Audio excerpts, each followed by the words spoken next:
Hey guys, welcome to a new video. Like, comment and subscribe if you enjoy. Without any further interruptions, enjoy the What If. Chapter 36. Deep inside the garganta, Halibel led the way, guiding the group towards the darkness within. The group ran along a wide path of reishi she created to give them something to walk on. Keep close, she warned the others. Should you fall into the void, you'll never be found again. The others all gulped, knowing that there was danger all around them and they hadn't even made it to Hueco Mundo yet. Uryu looked over at the shopkeeper and noted the distress etched into his face. Kazuki, you said that Yoruichi was captured. How could the enemy manage that? Aizen's scientist, Szayelaporro, Kazuki explained. He was packing a lot of crazy abilities. That and he brought a whole horde of his subordinates down on Yoruichi. He used the power of his Resurreccion to cripple her by creating a voodoo doll of her and immobilized her. Then Zale's Arancars swarmed her and turned into a stone cube with her inside. Orihime and Rukia gasped in horror. The idea that the enemy had the capabilities to defeat and capture someone with the speed and power of Yoruichi was chilling. Do you think she's okay? Orihime asked with hope in her voice. Halibel didn't want to give her an answer, but she couldn't mince words. She's still alive. Szayelaporro would not kill her after going through such lengths. But that's not a comforting thought. She didn't look at Orihime as she continued speaking. If Yoruichi is in Szayelaporro's clutches, then she faces fates worse than death. Oh no, Orihime gasped in horror. Running alongside her, Uryu glanced over at Rukia. You sure about this, Rukia? You'll get in trouble with the squads.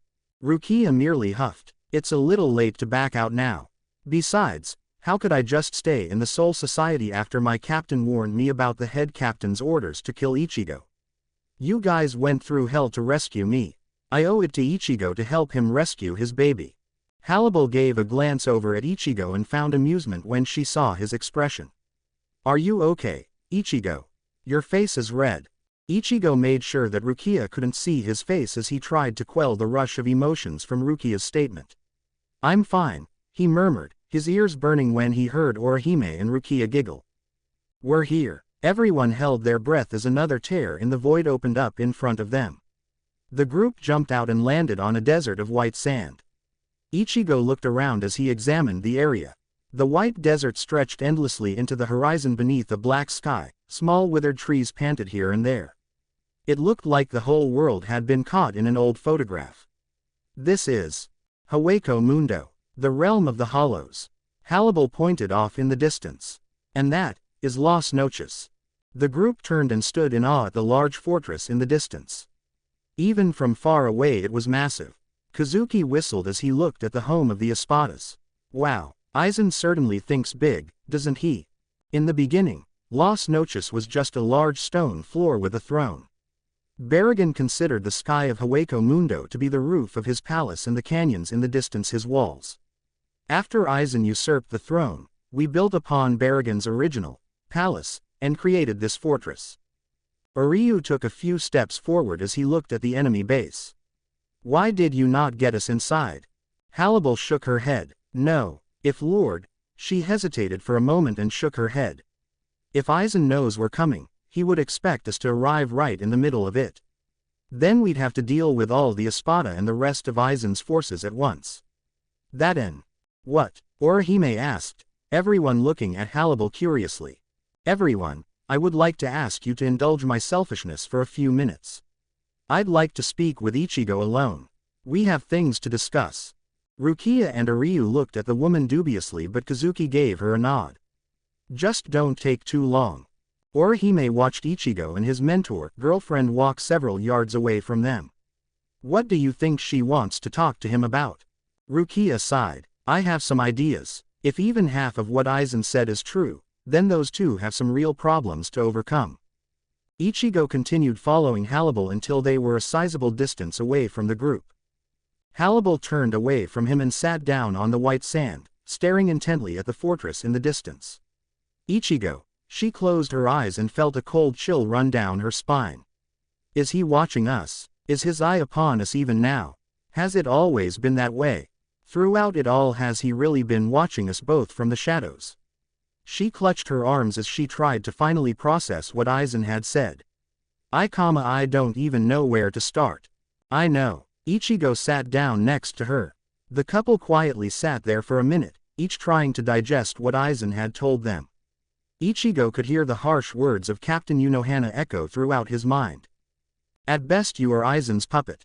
He has steered you your entire life in order to make you his servant. At worst you're a weapon forged by both Aizen and Halibel meant to strike at the heart of the Soul Society. Halibel, am I just his puppet? He finally asked, staring down at the ground. He's been behind everything that's happened to me. To us. What are we? Just his science experiment. Halibel remained silent for a few moments. Do you love me? She finally asked. I do. Ichigo answered without hesitation. And I love you. I would give my heart to you had I one to give. Halibel reached for his hand and took it in hers. He might have made us. He might have been the guiding hand that brought us together. But he does not own us. I want to believe we are the masters of our fate. But now, she looked down at their hands and felt tears threaten to spill from her eyes. What are we? Ichigo squeezed her hand. He knew exactly how Halibel felt. He felt that same whirlwind of emotions after Yamamoto and Aizen threatened him. The fear in Halibel's eyes mirrored his own on that day. And to make matters worse, their baby was in the clutches of the man who started all of this. He wrapped his arms around Halibel and drew her close, pressing his face into her blonde hair. You are Halibel, and I am Ichigo. I will never bow to that man. And neither should you. Halibel clutched his arms and finally let the tears fall. Asahi, I want my Asahi, she cried. Despite Orahime's powers, her stomach still burned from where Aizen stabbed her. I want my baby back. The two remained silent on the desert sands, holding each other as they tried to overcome the wave of sadness that threatened to consume them. Ichigo ran his hand soothingly through Halibel's hair while she cried, close to tears himself. But this time he knew he had to be the strong one and remind Halibel of her own strength. Halibel, I've only been able to come this far because of you. No matter how dark things got, you've always been my light. Halibel quieted down as she listened to her lover. And I still need your light. Asahi needs your light. Hugging her tighter, Ichigo let his warmth protect her from the desert cold. I'm afraid, Ichigo, Halibel admitted. What if this is exactly what he wants? He could be spying on us even now. The desert wind howled around them while Ichigo remained silent. Do you remember what you once said to me? What? You once held me, like I'm doing now, and told me that fear is necessary to grow. I know you're scared, Halibel. I'm scared too. That man scares me to my bones. Ichigo looked up and for the first time in a while, a fire had been lit. He stared at Las Noches with a growing indignant rage at what had been done by Aizen to him and his family. But I will never bow to that man. I will beat him and I will take back Asahi. Then we're going home. And if the captains want a fight, we'll give them one. He stood up and offered his hand to Halibel. But I can't do this without my teacher. Halibel looked up. Staring into Ichigo's determined eyes, Halibel felt that bubbling feeling inside her start to grow. Her hollow hold felt hot as she felt love surge through her. I taught you well, she finally said as she took hold of his hand. I guess the student has become the master. I've still a lot to learn from you. Ichigo helped Halibel to her feet. Now dry your eyes, and let's go get our baby back. The couple walked back over to the others, who'd been waiting patiently on a huge white rock. Sorry that took so long, guys. Kazuki gave his student an understanding smile. It's all right. You two have been through a lot in the past few hours. It's only natural that you needed a moment to get it together. He looked over at Las Noches and pointed to the 5 tiny towers poking up at the top. I'm betting Asahi is being held in one of those towers. Yes, Aizen would want to keep our girl close at hand. Not just for leverage but to keep her away from the other Espada. She is either in his quarters at the North Tower or in the throne room, Halibel surmised. But as for Yoruichi, she would be in Szayelaporro's laboratory. Kazuki, I'm sorry. She bowed her head and felt shame for what she'd wrought on the shopkeeper. I am to blame for this. My actions brought Szayelaporro onto your doorstep. Kazuki shook his head. No, it's not your fault. I was right there and I let her be snatched right in front of me. While you and Ichigo get your daughter back, I will go and save Yoruichi. Hopefully I'm not in for a scolding for keeping her waiting. Kazuki joked, but he was deathly afraid for what was happening to his best friend at the hands of Aizen's minion. Deciding that the touchy-feely stuff needed to be put behind them, Uryu cocked a thumb over to the fortress. Halibel, is there a quicker way there than just running? We're out in the open. If Aizen decided to throw all of his forces at us, we'll be in a bind. Not so. Halibel crossed her arms and shook her head. Aizen is thinking that Ichigo and I are going to join him in order to get back Asahi. And if he's spent so much time and effort grooming the both of us, he wouldn't want to throw us away so casually. But, she looked back at Las Noches and sighed. I'm afraid I might have put us too far away. It'll be quite a while before. Wah hhhhhhhhhhh. Everyone turned around to see a small robed figure being chased by a trio of hollows. Someone's in trouble, Orihime gasped. We have to help. But this is Hueco Mundo. The only ones here are hollows and Arrancars, Uryu pointed out. But for Ichigo, there was no point in debating. I'm going to help. Halibel saw the hollows chasing the person and narrowed her eyes. Wait a minute, that large worm. Ah! The tiny figure screamed before Ichigo suddenly appeared behind them and swatted one of the pair of hollows closest to him with his sheathed Zanpakuto. The hollow with a bug-shaped mask found himself running straight into Orihime's shield, smashing right into it and falling on his ass. Kazuki created a keto net to ensnare the worm hollow following them. Halibel scooped up the childlike figure into her arms. Are you all right, little one? What are you doing? The person pulled back her hood to reveal the face of a small child with green hair. Why are you bullying us? At the sight of the skull-like mask, green hair and pink mark upon the girl's face, Halibel gasped in shock. You're Nell. Chapter 37. Everyone stopped fighting the trio of hollows to stare at the small child Halibel was holding. Halibel, you know this kid? Ichigo asked as he kicked the large goofy masked hollow back down onto the sand. Nell to Odelschwank. You're alive? Halibel asked, her eyes staring in complete shock at the small girl in her arms. But the girl looked just as confused as Halibel. Lady Halibel, how do you know me? I'm just Nell too. Setting the little girl down, Halibel looked over at the other three hollows. I thought I recognized Bawabawa. So that means that you too. She turned to the other two Arrancars. You must be Pesci and Dondochaka. Wah! Dondochaka shivered with fear as he hid behind his thinner compatriot. It's Lady Halibel. Pesci, what should we do? Rukia saw the fear in all three hollows' eyes and knew that the situation needed to be calmed down before somebody did something stupid. We're not going to harm you, she said with her softest voice. But you're Soul Reapers. You're baddies, Nell pointed out, joining Dondochaka in hiding behind Pesci. What's a bunch of Soul Reapers doing with Lady Halibel? I guess the other Arrancars aren't aware of what happens outside Las Noches, Uryu surmised. That, Halibel locked eyes with the terrified Pesci. You two have been hiding her and protecting her from what goes on in Hueco Mundo. Orihime knelt down next to Nell. Don't worry, sweetie, we're not here to harm you. We only came to get our friends back. Huh, you're a human. What's a human doing in Hueco Mundo? Nell asked, staring at the teenager with awe. Halibel stepped in and pointed to the giant eel hollow. We can talk on the way to Las Noches. Nell, may we ride Bawabawa? Sure, but what about them? Nell pointed to Ichigo and his friends. Kneeling down next to Orihime, Ichigo gave the little girl a friendly smile. Don't worry, I won't hurt you and your friends.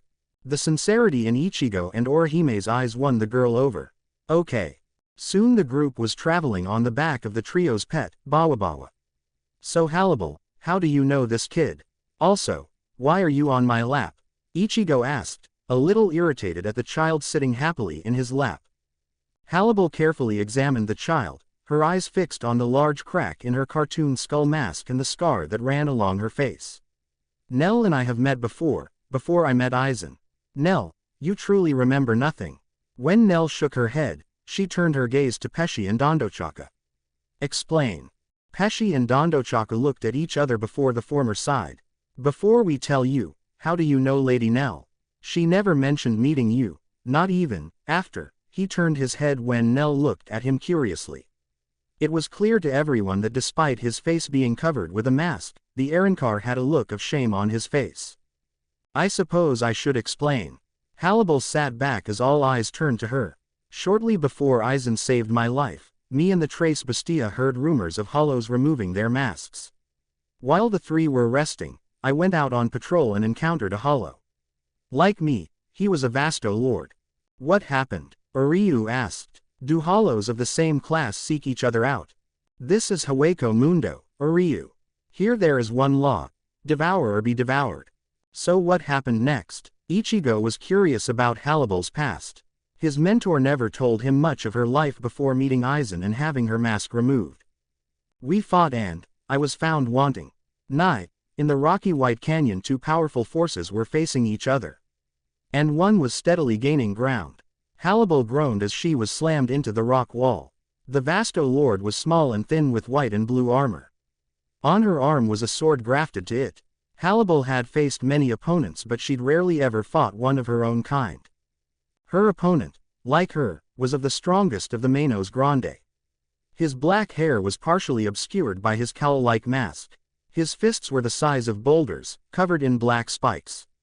While Halibel would not usually have so much trouble against such an opponent, even for a Vasto Lord, she'd been taken by surprise and was wounded before she could fight back properly. Thus she was in a tight position.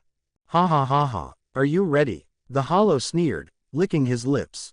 I always wanted a snack as tasty as you. Don't worry, once I'm done devouring you, I'll gorge myself on those weaklings who you let tag along to increase my power further. Then I'll set my sights on devouring that bastard, Barragan. You're a fool, Halibel muttered, knowing the power of the King of Hollows. There was a reason why she did not dare challenge him. Not yet, at least. You gain sentience and strength, but you're as mindless as a Jillian. What's that? I can't hear you over the sound of my hungry stomach. The hollow lunged forward and hauled back with his spiked fist. Prepare to be dinner, bitch. Halibel brought up sword to put up one last defense, only to blink as a shadow suddenly loomed over them.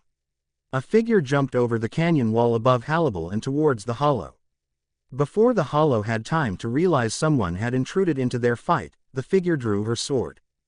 Halibel watched in disbelief as the hollow split in two, his pieces falling to the side before disintegrating. She looked at the figure and wondered who it was. An enemy, or a friend. Wait, that's a Zanpakuto, she noted when she saw the woman's weapon. But she has a hollow mask on her head. Is she a hollow? Are those rumors about maskless hollows true? The stranger in white turned and offered her hand to the fallen Halibel. Are you hurt? The kind, soft voice put Halibel at ease.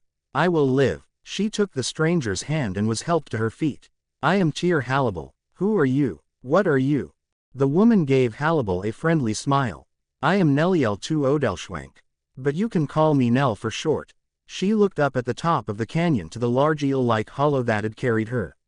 Wait there, Bawabawa, she's all right. Though it chafed her to have to be saved, Halibel wasn't going to look a gift horse in the mouth. She bowed her head in thanks. You saved me. I owe you my life. Think nothing of it. I understand that female hollows are hunted more often than not in Hueco Mundo. But she was interrupted when a loud, crass voice came from over the canyon.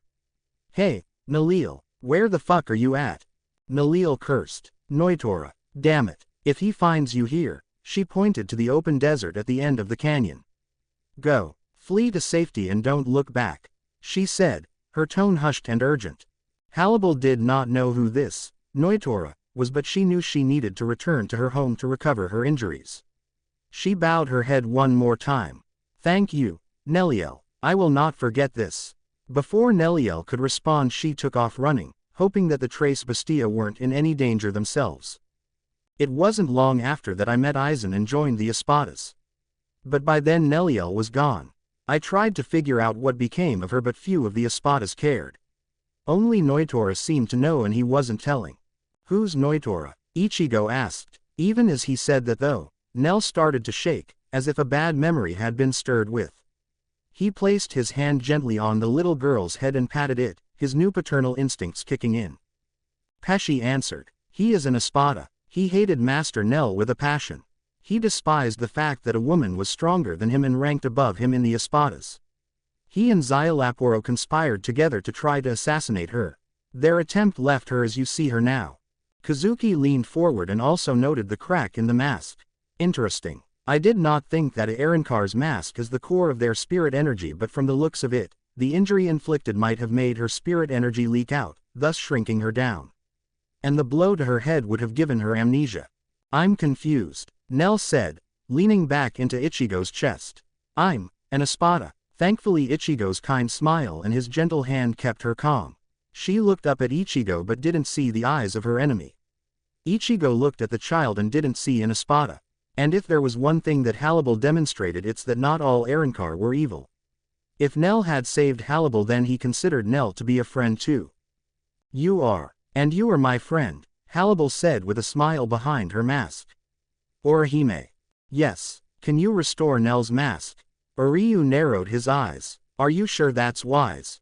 If she was one of Aizen's Espada, then won't she try to fight us if she get her memories back? Master Nell would never try to hurt her friends. Nnoitra insisted. Pesci looked at his master and knew that the inevitable had to happen. He didn't want Nell to return to a life of fighting, but if Halibel found her, so would Aizen and the rest of the Espada. If you can truly restore Master Nell to her full glory, then we will be in your eternal debt. Very well then, Urahime, if you please. Right. Urahime held out her hands and summoned her spirits. Ichigo, keep her still. Nell sat in Ichigo's lap, confused by what everyone was saying. Urahime's spirits enveloped the two of them with her barrier. Nnoitra and Pesci held their breaths as they waited. Everyone waited as slowly the crack in Nell's mask started to repair itself. The holes in the skull on top of her head glowed and she felt power surge through her. I feel funny. Poof. Master Nell. The two Arrancars shouted when Nell disappeared with a blast of smoke. Urahime quickly dissipated her barrier to free the pair. Halibel waited with her arms crossed for the smoke to clear. Ichigo coughed up smoke while feeling a large weight in his lap. When he opened his eyes, his view was obscured by a curtain of green hair. As Nell came into view, Uryu and Kazuki's jaws hit Bawabawa's back and Urahime and Rukia suddenly turned red with jealousy. Lying in Ichigo's lap was a full-grown woman. Nell's small desert garb and torn into two, barely covering the woman's beautiful body. When Nell turned her head, Ichigo saw her beautiful face and he threatened to suffer a nosebleed. And Nell. His body went stiff at the realization that he had a beautiful half-naked woman suddenly in his lap. Kazuki took out his fan and flipped it open to hide the grin on his face. Well, that's what I call full glory, wouldn't you say, Ichigo? Welcome back, Nell greeted a happy Halibel.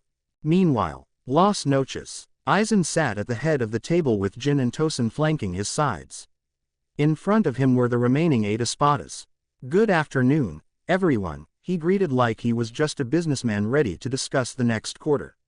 It looks like things have progressed nicely in the world of the living. Ulquiorra spoke first, a rare occasion for him to speak at all.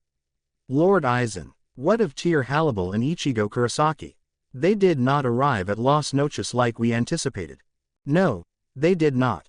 Evidently Halibel decided to take a more cautious approach. It would seem that she and Ichigo have decided to try to take back their child by force. His eyes glanced his prize in the middle of the table. Sleeping in a white orb that acted as a floating crib is little Asahi Kurosaki. The infant slept on, heedless of the danger that was all around her. The tallest of the Espada, a man with long hair and an eye patch, scoffed at the child. All this effort for one little runt. Is she really that important, boss? The explanation came not from Aizen, but from Szayelaporro. Appearances can be deceiving, Nnoitra. Ichigo Kurosaki is the progeny of a human and a soul reaper. His daughter is the progeny of a soul reaper and an Arrancar. Considering the boundless power of her father, we may be looking at an entirely new form of being. I for one am very interested in seeing what she becomes. Aizen nodded in agreement. Yes. It is regrettable that her parents have decided to continue their futile attempts to resist me. Ichigo still believes that he can stand alone against this war. We must teach him the error of his ways. But even if he and Halibel believe they are not acting on my behalf, they still come to us bearing gifts. Konami. The blind man silently nodded and pulled a lever. Asahi floated closer to Aizen while an image was projected at the center of the table. Grimjow raised an eyebrow when he saw the large group riding on the back of Bawabawa. What the hell? I thought there were only 2 of them. Yes, they brought friends in order to take back the child. Aside from Ichigo and Halibel, they are Uryu Ishida, Orihime Inoue, Rukia Kuchiki and Kazuki Urahara. And, he looked at the newest addition to the group with interest. It would appear they discovered our lost comrade, Nell to Odelschwenk, as well. Szayelaporro's eyes lit up like Christmas came early. Oh, this is adorable. He laughed. Kazuki Urahara is coming straight to me. This is even better than I planned. Lord Aizen, the scientist turned to his leader and bowed. May I take care of Kazuki Urahara personally? Tilting his head back, Aizen raised an eyebrow. You're quite greedy today, Szayelaporro. But in light of your recent achievements, I'll allow it. He's all yours. At the back of the table, an Espada with a long mask over their face spoke up with dual voices. Lord Aizen, what of the others? Deal with them at your leisure. Rukia Kuchiki is of no importance to me. Neither is the Quincy. Although, his eyes flashed to a certain Oranget. I'm quite curious about the powers of Orihime Inoue. Capture her if you're able. If she dies, it is of no great concern. Nnoitra stared intently on the image of Nell. That bitch is mine, he whispered with pure malice, though everyone in the room heard him. And what of Ichigo and Halibel? Asked Ulquiorra. Bring them to me alive, Aizen ordered. Before we go to greet our intruders, I've one last gift for you all. He turned to face Szayelaporro. Have you finished your modifications? Again, Szayelaporro beamed with glee. Yes sir, they're ready. The man raised a hand and snapped his fingers. In front of everyone appeared a glass cube brimming with black and red spirit energy. The hell is this? Asked a perturbed Grimmjow. A weapon that will make you invincible. Aizen stood up and stretched out his arm to gesture to the cubes. He smiled while staring at Asahi. The road to a new world lies before us. And Ichigo Kurosaki is the bedrock of our path. He has given us the weapons that will end the 13 court guard squads. My Espadas, I give you Meer Resurreccion. Chapter 38, Karakura Town. Ichigo sighed as he sat down on a grassy hill. Beside him were Chad and the Trace Bestia. All was quiet around them, as if a hurricane had passed and they'd managed to survive. Apache leaned back and frowned. Well, that was fucking anticlimactic. Burn. Engetsu. Rain over the frosted heavens. Harribel. Fire and ice clashed and for a brief second it looked like things were about to get ugly. Chad prepared to use his new armor and the Trace Bestia quickly released their Zanpakutos. But as the two dueling landed back down on the ground, Byakuya finally drew his sword. Scatter. Senbon Sakura. Ichigo prepared himself for Byakuya's Shikai. A pink storm erupted from the blade and formed a wall between him and Toshiro. But after several moments he realized that Byakuya was preventing the captains and lieutenants from attacking. Captain Kuchiki, what is the meaning of this? Soy Fan screamed into the man's face as she and the rest were fenced in by Senbon Sakura. We are leaving. Byakuya turned to Captain Unohana. Our purpose was to monitor Ichigo Kurosaki. With him gone, we no longer have a reason to stay. And, his steely gaze shut up Soy Fan when she was about to interject. Keep in mind that our orders were to eliminate them after Sosuke Aizen has been dealt with. As such, we are not obligated to kill anyone as of yet. We need to return to the Soul Society in order to ready our defenses for when the time comes. Sophism, Unohana retorted. Byakuya merely scoffed and sealed his Shikai back into his blade. I am merely following my orders to the letter. As should all of you. Captain Hitsugaya, take Lieutenant Katetsu and retrieve Lieutenant Matsumoto. But what about Lady Yoruichi? Soy Fan insisted, looking like she was seconds from turning her stinger into Byakuya for his insolence. She is lost to us. As are the rest of them. Renji just stared at his captain incredulously. But, what about Rukia? She's stuck in Hueco Mundo now. She made her choice. We have no other option but to respect it and hope that she'll return to us alive.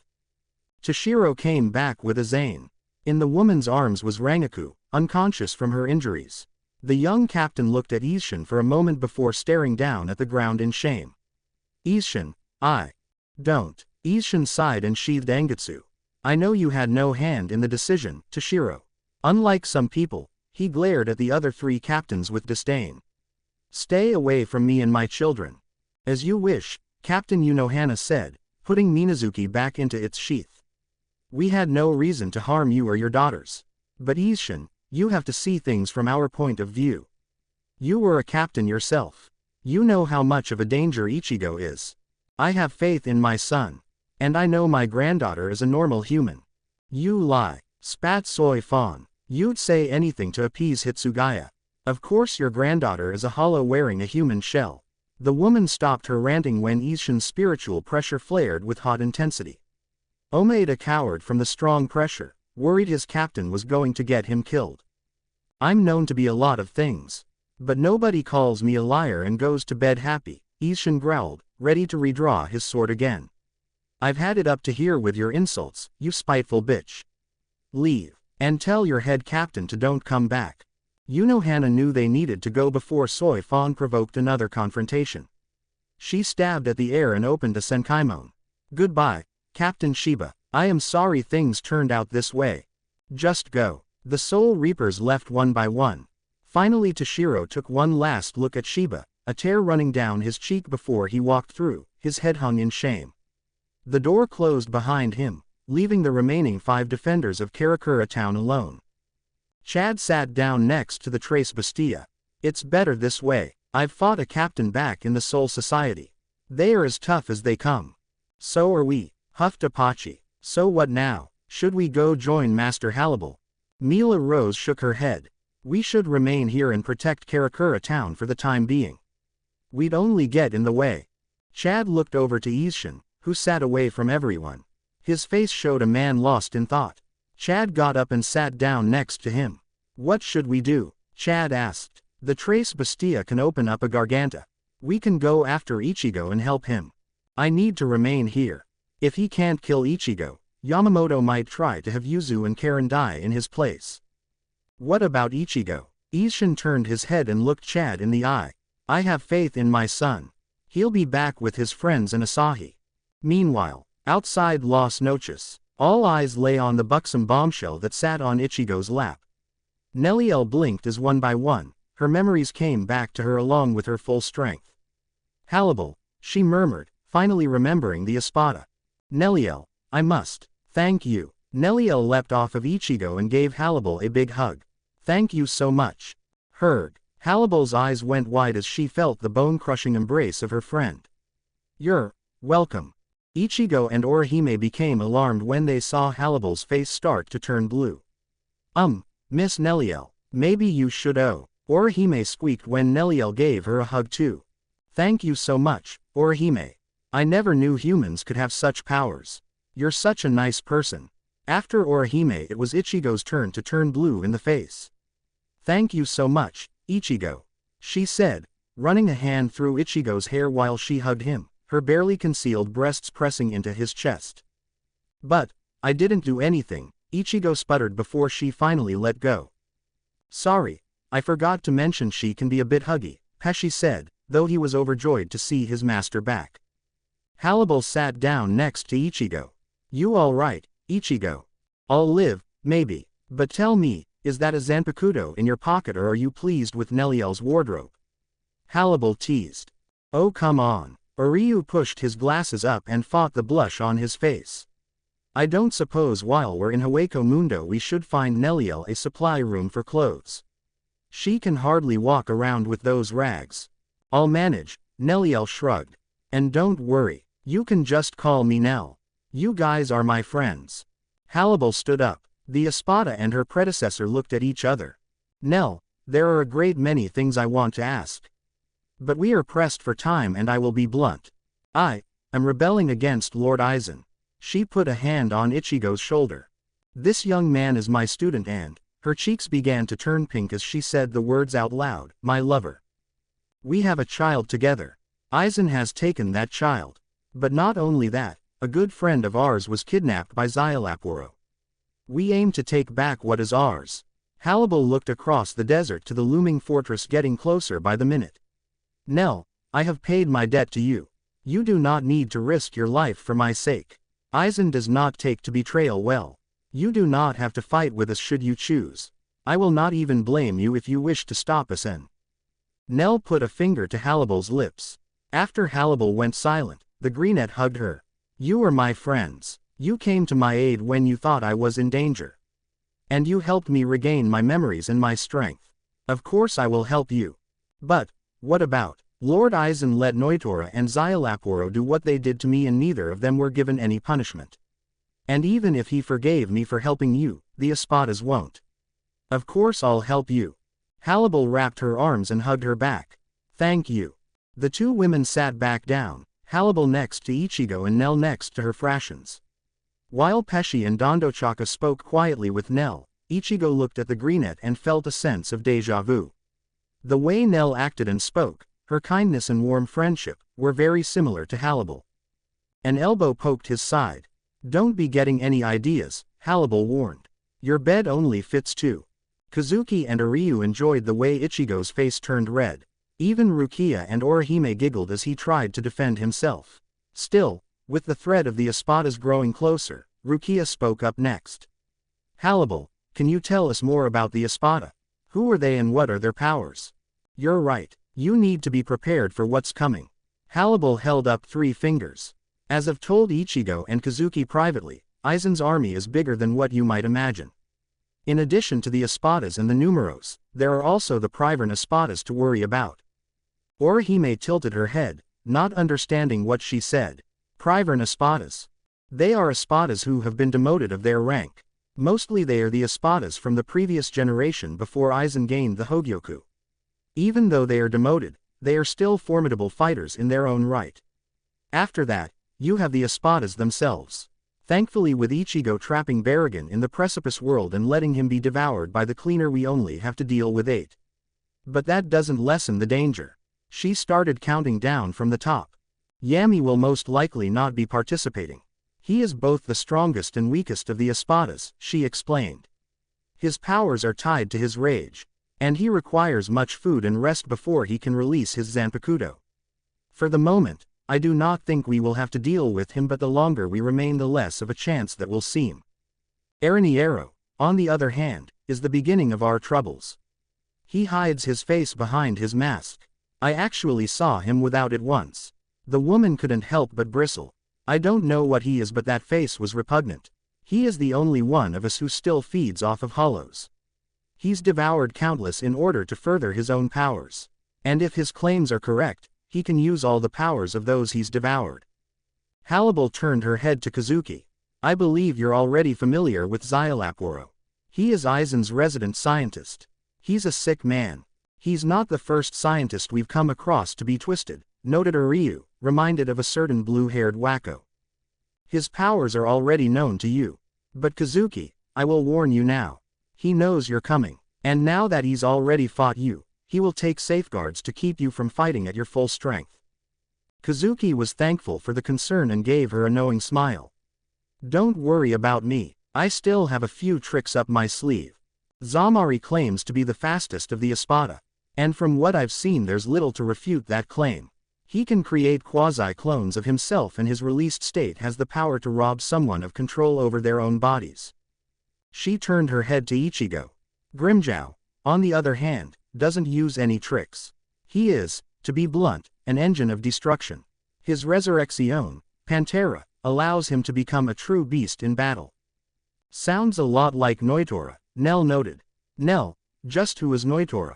Asked Orihime. We were partners for a time. He is the worst kind of beast. He seeks battle for battle's sake, she replied, thinking back to the times they journeyed together. Girls, if you see him, run. He is a sadistic pig. Rukia frowned. Is he really so strong? Harribel nodded. His hierro is among the toughest, if not the toughest, of all the Espadas. Even me. And it is hard to fight a person you cannot cut. She continued down the list. Then there is Ulquiorra. He is the Espada just below me in rank.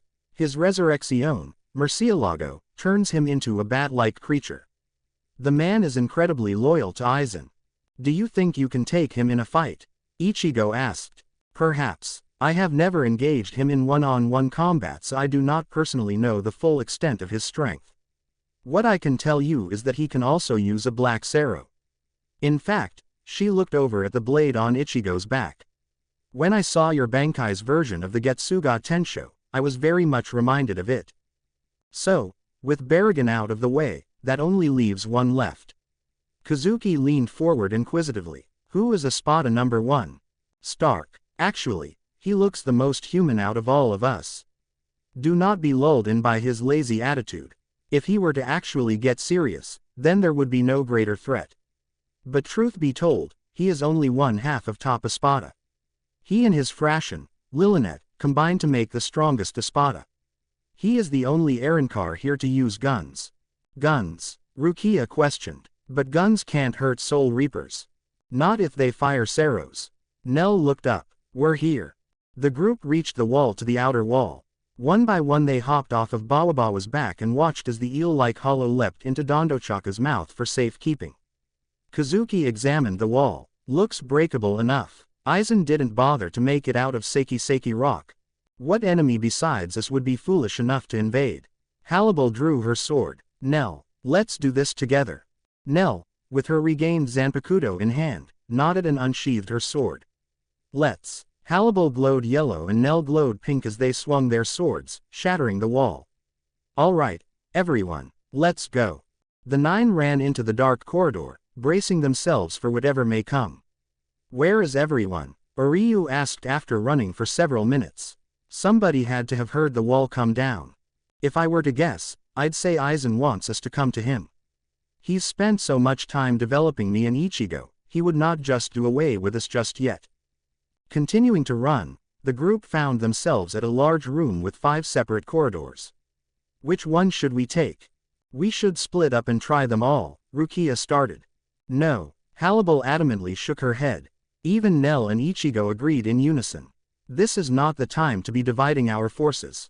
I understand you have your pride as a warrior, but pride will get you killed, girl. To willfully split up is stupid. Yeesh, you don't have to be that blunt. Nell tried to think about their location with what memory she had of the place. It has been some time since I've been in Las Noches. But I believe these head down to the den of Tres Cifra, where the Privern Espadas dwell. Halibel pointed at the center path. Let's take that one. If we can get out to the desert under the dome we can reach Szayelaporro's lab quickly to rescue Yoruichi. Everyone nodded in agreement and followed Halibel's lead. There's 9 of us. We should have safety in numbers. Szayelaporro is the only Espada with lots of subordinates and I doubt that Aizen would mobilize the Espada all at once. We should be fine for the moment. Oh, how wrong she was. The group came to another fork in the road, with one path going left and the other going right. Ichigo took a few steps towards the path to the right. Should we take this way, Hallie? A wall of stone suddenly came down in front of the substitute, separating him from everyone else. Ichigo, everyone yelled. Halibel instinctively drew her sword and smashed through the wall. But when the wall crumbled she found that he was gone. They're manipulating the hallways. Everyone, stay together. Hya, another wall sprang up, separating Orihime and Rukia from the group. Kazuki took a step forward, trying to analyze what was happening, only to hear a click beneath him. Ah crap, oldest trick in the book, he murmured before a pitfall trap opened up beneath him, swallowing him whole. Kazuki. Uryu tried to dive into the hole after him, but a hole in the wall suddenly opened up beside him. A great force sucked him through, taking him away from the remaining Arrancars. Halibel, look out. Nell pushed Halibel out of the way as another pitfall opened up beneath her feet. The half-naked woman tumbled into the darkness. Master Nell, Pesci and Dondochaka both screamed as they dove into the hole after her. Before Halibel had even realized what happened, she was standing in the hallway, alone. Everyone was gone. Meanwhile, you didn't think it'd be that easy, Jin snickered, fiddling with the controls that manipulated the hallways and traps in Las Noches. Beside the man was Konami Tosin. Ain't I a stinker? Well, Jin, now that you mention it. Oh, don't you start, Tosin. Huffed and irritated Jin. You weren't the one on diaper duty. Chapter 39, Las Noches, Szayelaporro's lab. While Ichigo and his party were being divided by the mischievous Jin, a certain scientist was busy dealing with his latest experiment. Oh dear, he's here already. Szayelaporro asked one of his men as they delivered him the news. That was fast. This day just keeps getting better. Grr, a bestial growl came from the tank in front of him. Oh, don't you fret, my dear. You'll be reunited with your friend soon enough. Well, what's left of him? I'll endeavor to save you a piece of him, but that magnificent brain of his is mine by rights. Yes, sir, cowered one of Zale's men as eyes stared at them with bloodlust. Will it be all right to leave it here?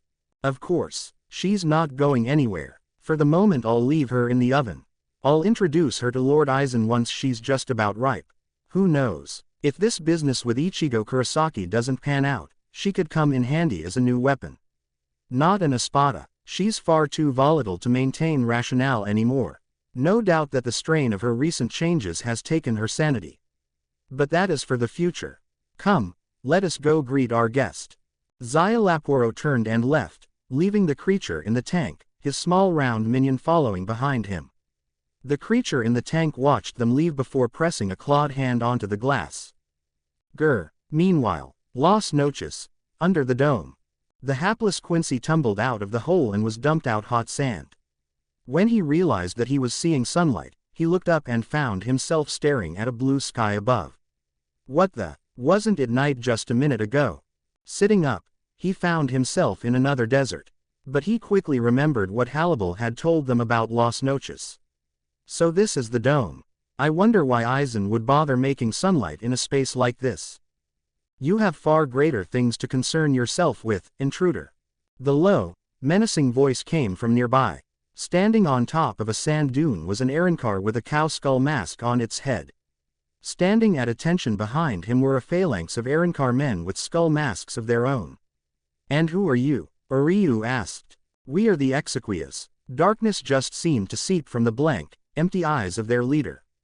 Lord Aizen's personal executioners. We were given orders to eliminate the intruders accompanying Lord Ichigo and Lady Harribel.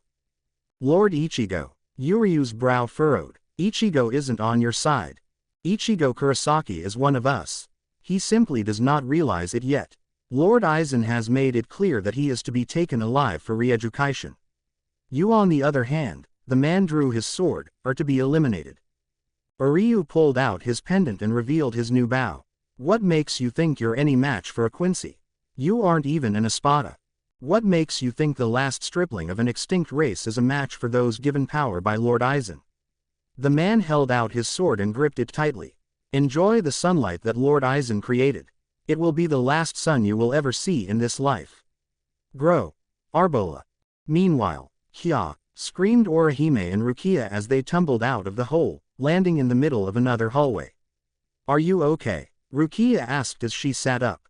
OWW, Orihime groaned before Rukia helped her up. Where are we? I don't know. It looked like the whole hallway suddenly turned on us. Rukia looked down the hallway and saw light at the far end. I guess we don't have a choice but to go forward. Hopefully we can find Asahi and Yoruichi. I hope they're okay. Orihime wondered aloud as they walked together, both of them keeping their guard up for any more surprises. Asahi is just a baby. She must be so scared. Rukia nodded, feeling worried for both Ichigo's baby and Yoruichi. I still can't believe the head captain would order Ichigo to be killed. She balled her hands into fists. It's horrible. Ichigo's done nothing wrong, and the baby is human. She shouldn't have to die because the Soul Society is afraid. Still, when Yukatake finally came clean about the truth, Rukia wasn't all that surprised. She'd been sentenced to die just for transferring her powers to Ichigo to save her life. True, most of that had been Aizen's manipulation, but the most of the captains and lieutenants had followed the execution order without question. Between that and the current predicament regarding Ichigo, Rukia was seriously questioning her place in the squads. The girls continued walking until they came to a long flight of stairs. When they reached the top, they stood in front of a long bridge in front of a sunny sky that spanned across a desert.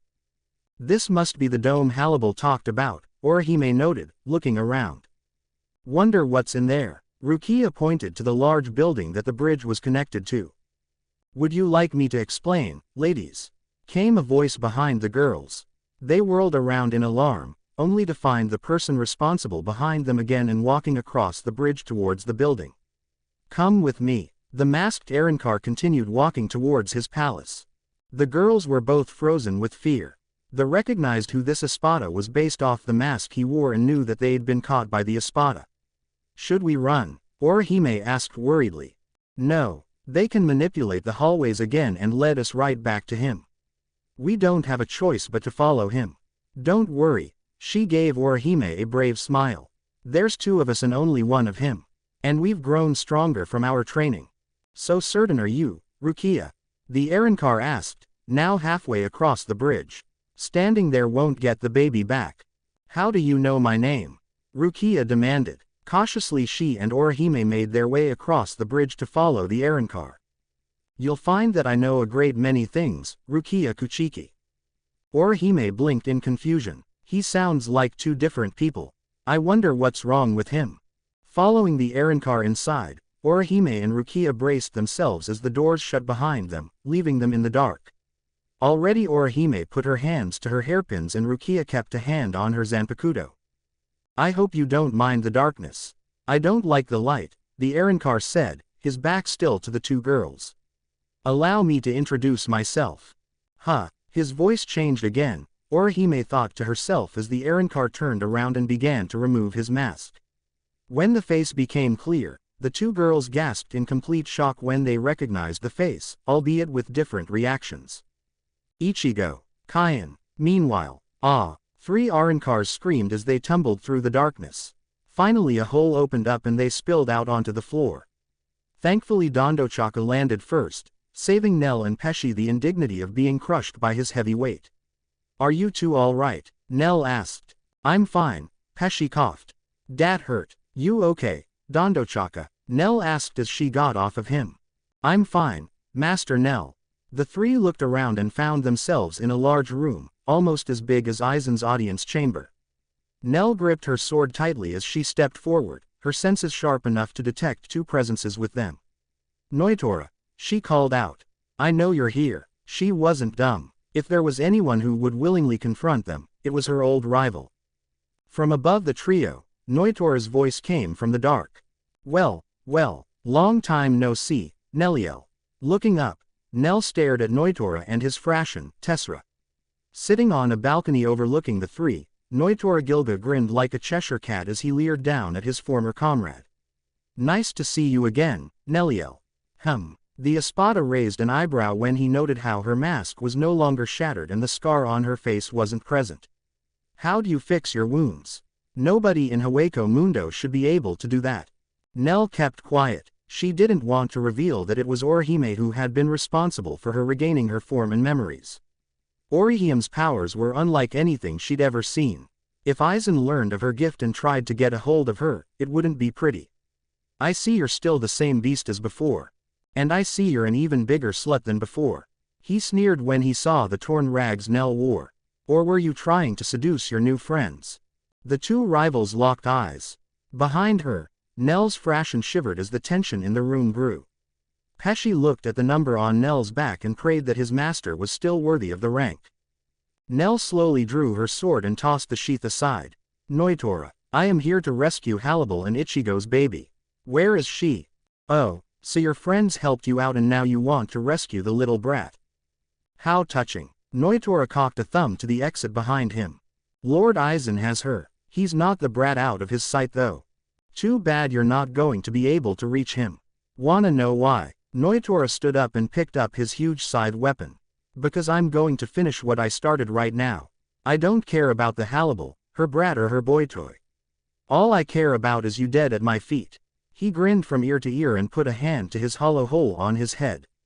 And I just got a new toy from Lord Aizen that I can't wait to test it out by carving you to pieces.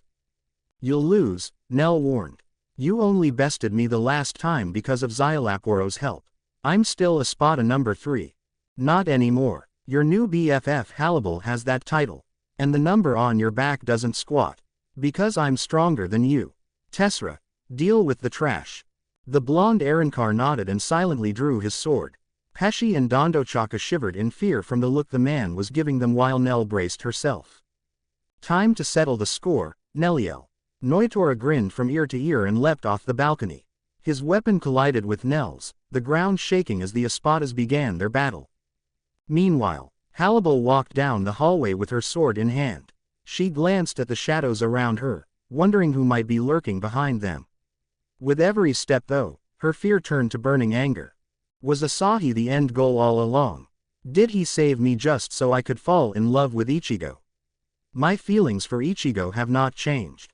But to know that it was all just a setup, Halibel gripped her sword tighter and clenched her teeth behind her mask with raw anger. How dare he steal my child? I am more than just his weapon. If one hair on my baby's head has been touched by that monster, I will rend him asunder, no matter what the sacrifice. Halibel recognized her surroundings and knew she was close to the throne room. He must be there, and if he's there, so will Asahi. She sprinted down the hallway until she reached two massive doors. She put a hand on the door to push it open before a sudden fear gripped her when she realized she might come face to face with Aizen. Alone. What if this is what he wants? Everything me and Ichigo have done up until now has been by his design. Even Baragon's defeat factored into his plan. And I am still vulnerable because of Kyoka Suigetsu. What if? She lowered her head as doubt crept into her. What if all I've done is for nothing? Ichigo, Asahi, my fractions. What if I just make things worse for them? What can I possibly do to make sure they all come out alive? Should I challenge Aizen? Or maybe? Halibel's eyes watered as the fear spread through her mind like a virus. Should I surrender and beg for forgiveness? Ichigo's words drifted into her mind and banished her fear like a ray of sunshine parting stormy clouds. Halibel, I've only been able to come this far because of you. No matter how dark things got, you've always been my light. And I still need your light. Asahi needs your light. No, Halibel looked back up and her resolve returned to her. I will not bow to him ever again. I will take back my child with my own two hands. Her fiery anger blazing inside her again, Halibel gathered her courage and pushed the door open, ready to face her maker. The doors opened up and, nothing. Empty. Halibel scowled behind her mask as she looked around and found the throne room completely barren. But her ears picked up something coming from the throne and her head snapped forward, her eyes finding a large floating white orb next to Aizen's stone throne. Listening closer, she realized it was the sound of a baby crying.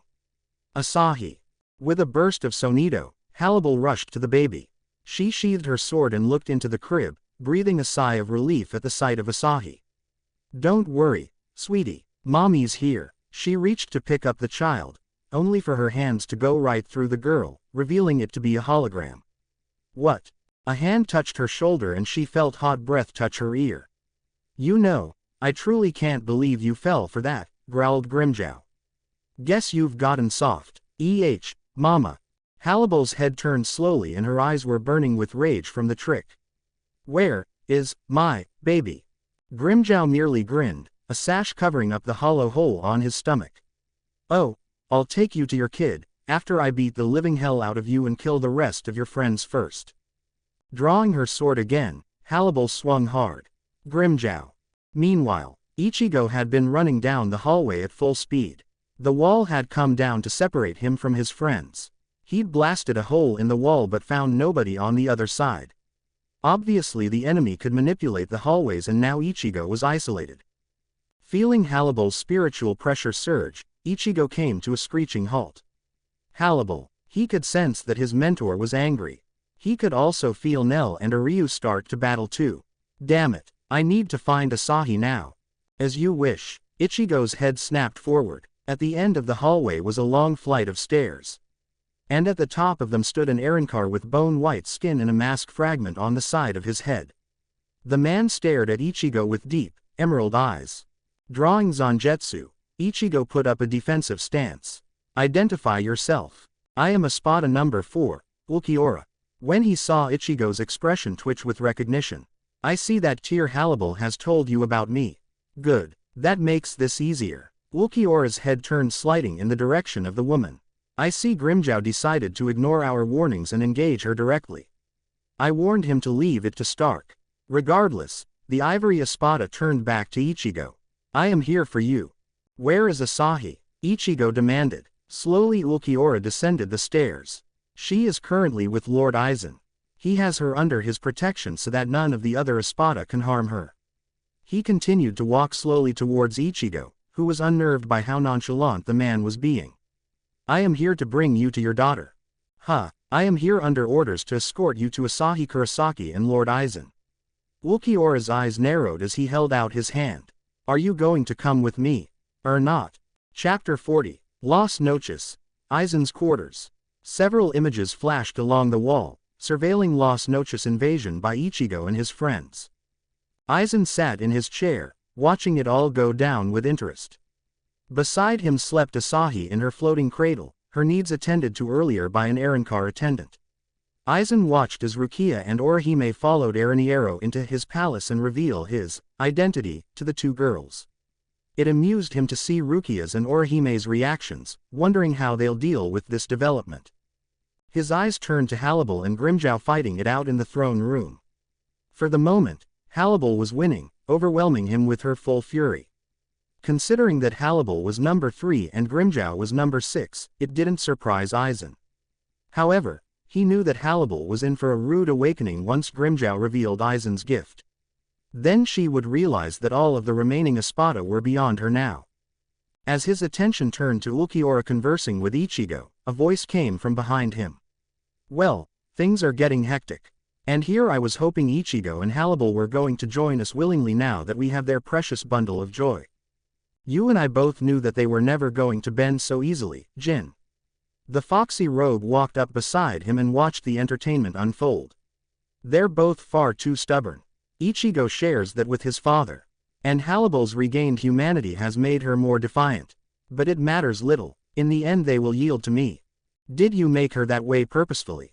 Jin asked out of curiosity. That I did not. Aizen turned to little Asahi. I only modified her to give birth despite her obvious limitation. Halibel is unlike the other Espadas. Even as a Vasto Lord she was unique, more than even Barragan. When I saved her, I recognized that she could surpass my other holification experiments, save for one, Ichigo Kurosaki. I did nothing to curb her yearnings for companionship since I knew that it would lead her inevitably to Ichigo. So, a human who became more like a hollow and a hollow who became more human. Kinda like a fairy tale, Jin teased. So, have they reached your lofty expectations? Not yet, Aizen confessed as he rocked Asahi's floating crib. They've almost reached their full potential. But they just need a little more of a push. So what happens then? Jin looked at Asahi and then back to Aizen. What happens when they reach their strongest? Aizen said nothing. He merely smiled as he continued to watch the fun unfold.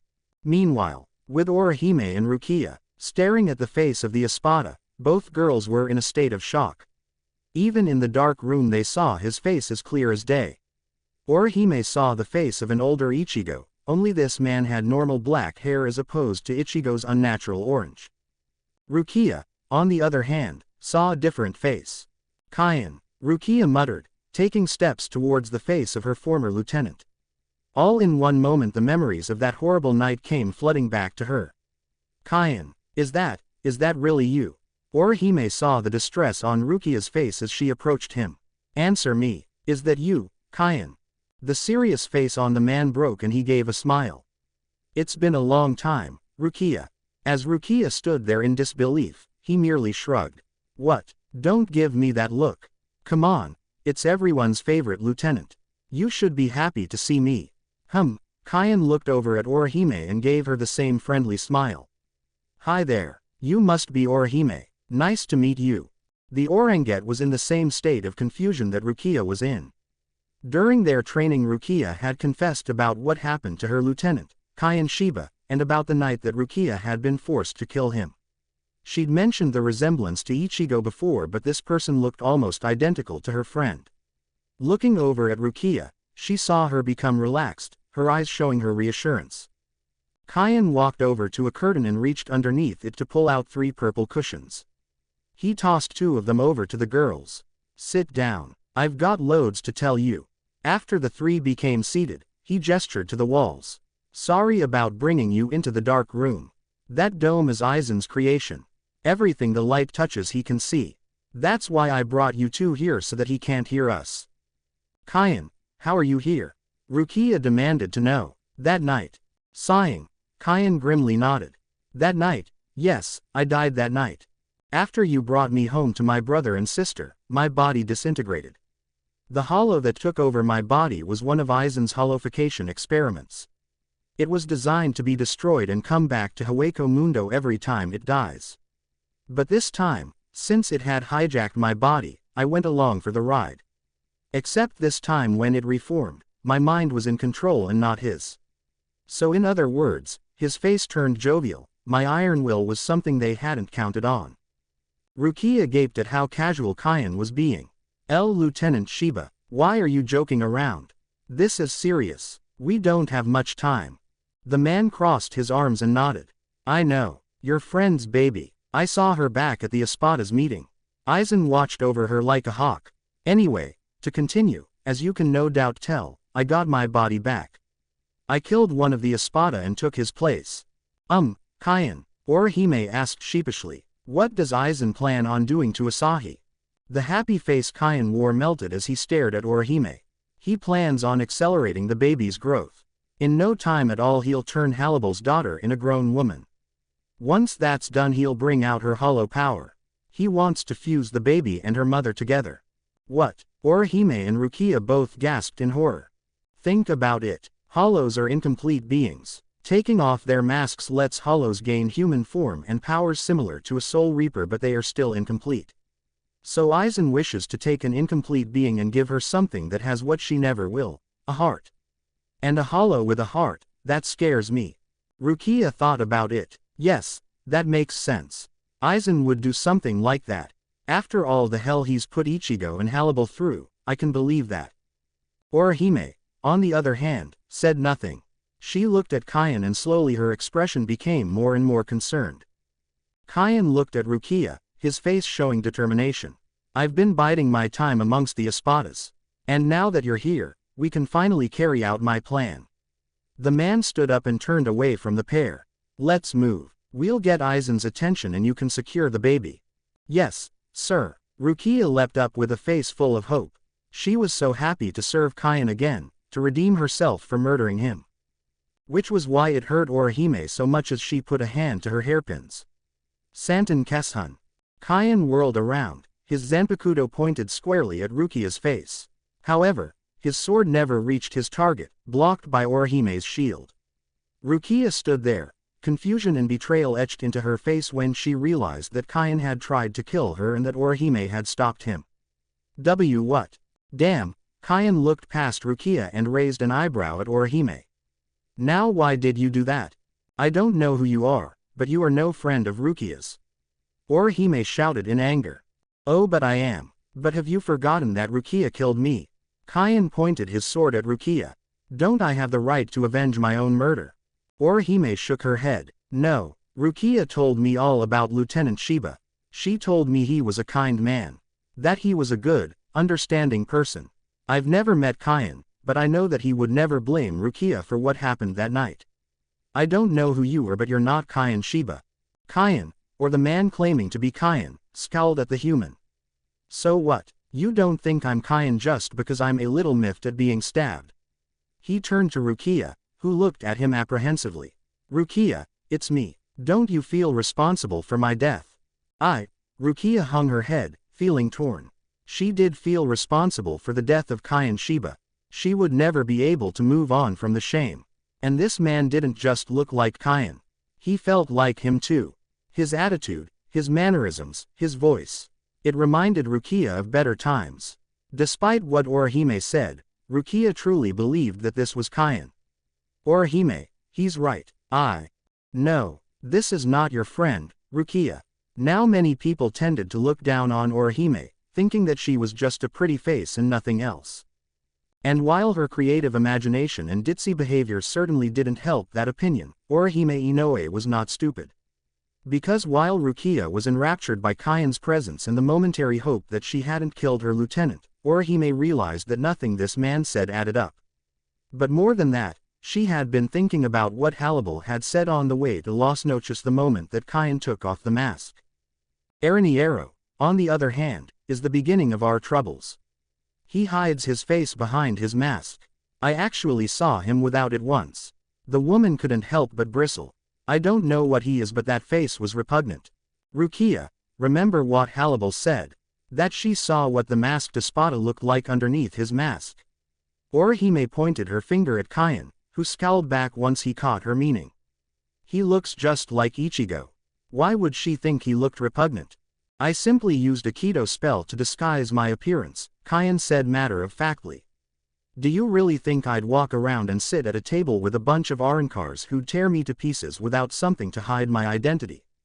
Aizen can use illusions, so why can't I? Are you really that dumb? But Urahime was still not buying it.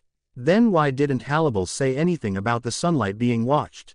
She wanted us to get under the dome so we can find Szayelaporro's lab to rescue Yoruichi. Kaien clenched his jaw in irritation at the suspicious girl.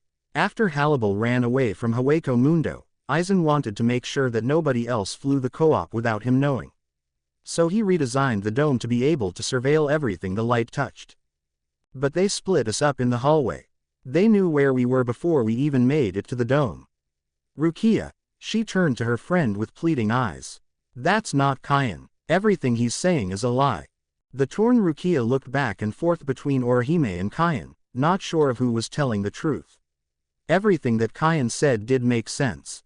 But on the other hand, so did everything Urahime just said. As if to twist the screws tearing Rukia apart, Kaien gestured to Rukia's Zanpakuto. Rukia, your Zanpakuto is Sota no Shirayuki.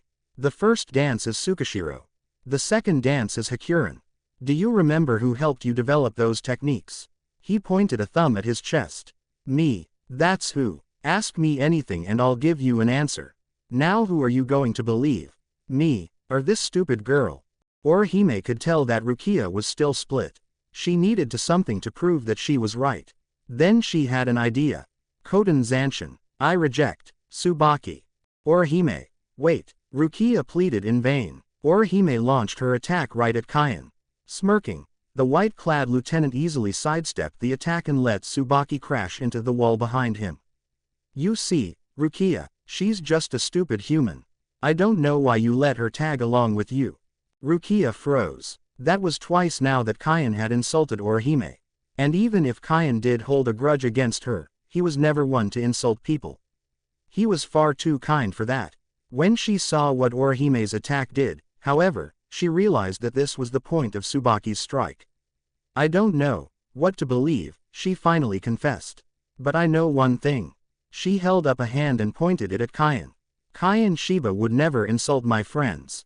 Bakudo number 4. Heinawa. A golden rope of energy shot out of Rukia's hand. Kaien was suddenly taken aback by Rukia's spell and found himself wrapped up in the rope. What the hell do you think you're doing, Rukia? Then he heard the wall started to crumble behind him. Urahime saw the flash of distress and knew she'd been right. You brought us here into the dark. Not because Aizen was watching us, but because you wanted us to see that face to trust you. If Aizen can use illusions, why can't you? Kaien cursed as the wall broke away, a beam of sunlight shining right into his face. Rukia and Urahime were stunned beyond words as the visage of Kaien Shiba melted away to reveal the true Espada. Rukia's face turned white with horror as the head of her lieutenant was replaced by a large tank of red liquid with 2 hollow heads floating inside, both of which had the number 9 tattooed on their faces. What are you? She gaped. Urahime felt sick to her stomach looking at it. No wonder Halibel said he looked repugnant. Damn, looks like we've been had, cursed one of the hollow heads, speaking with a deep, booming voice. We'd hoped to use Kaien Shiba's face to catch you two off guard. Curse that traitor. If she hadn't told you, you wouldn't have figured it out. The other head spoke, this time with a softer feminine voice. But what's done is done. We'd thought that a face that resembled Ichigo Kurisaki's would have lulled you into trusting us too. Who could have predicted that stupid human to catch on to our act? At this point we might as well introduce ourselves for real. The Espada tore off the ropes of Kido and stood back up straight, speaking with both heads at once. We are Espada number 9, Aaroniero Erurueri. What in the world are you? Urahime gasped, shaking from head to toe. If you have an opinion of our faces, Urahime, keep it to yourself. We're tired of hearing people's opinions. So then, Rukia's hands balled into fists and she drew her sword in fury. You aren't Kaien after all. How dare you try to deceive us? She clenched her teeth with rage. Had it not been for Urahime's intuition, they would have walked straight into disaster. Deceive. Oh, Rukia, You have no idea how wrong you are. Orihime, you called our power illusions, correct? Well, I'm afraid that you are wrong. Just like you said that everything we said was a lie is wrong. What do you mean? Deciding to drop the subterfuge, Aaroniero raised a gloved hand and snapped its fingers. The girls looked up to find the ceiling open up, bathing them all with the dome's sunlight. We suppose there is no need to try to use Kyan's face now that you saw through our act. Still, it's irritating that Lord Aizen would create a sun in Hueco Mundo when creatures like us require shadows to use our power. Wait, how did you know about my Zanpakuto techniques? How did you know Kyan helped me develop them? Rukia became more confused than ever. Then she remembered what Kyan had told them earlier. No, Orihime saw the blood drain from Rukia's face. It can't be. The Espada threw its dome back and the two heads cackled. Ha ha ha ha ha ha. We see you catch on quick, Rukia. Rukia, what's wrong? Isn't it obvious, you stupid girl? We weren't lying when we said that Metastasia, the hollow who infected Kyan Shiba, reconstituted itself back in Hueco Mundo. And we weren't lying when we said that Kyan's body went along for the ride. As it continued to speak, Aaroniero removed the glove from its left hand.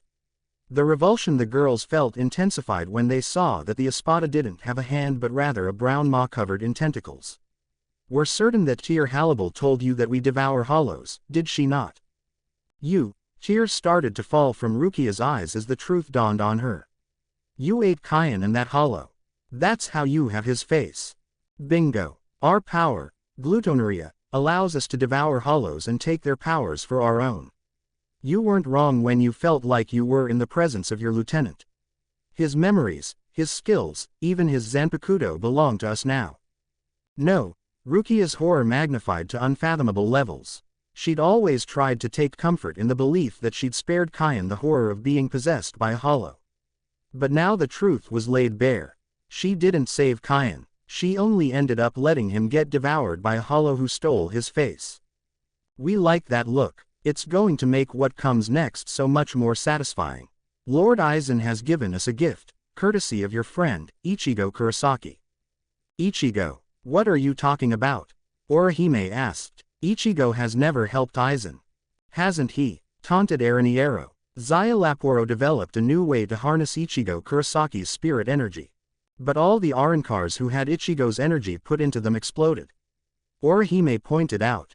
Barragan's fractions were mere prototypes. They didn't have the power to contain such volatile spirit energy. But now, Szayelaporro has perfected the technique, and with it, the Espadas will never lose to Soul Reapers again. Aaroniero ripped a hole in its hakama, revealing the hollow hole on its left thigh. And inside his hollow hole was a glowing cube. Behold, Ichigo Kurosaki's gift to us, the Meer Resurreccion. Aaroniero pointed its maw at the two horrified girls and released its full power. Devour them. Glutonaria.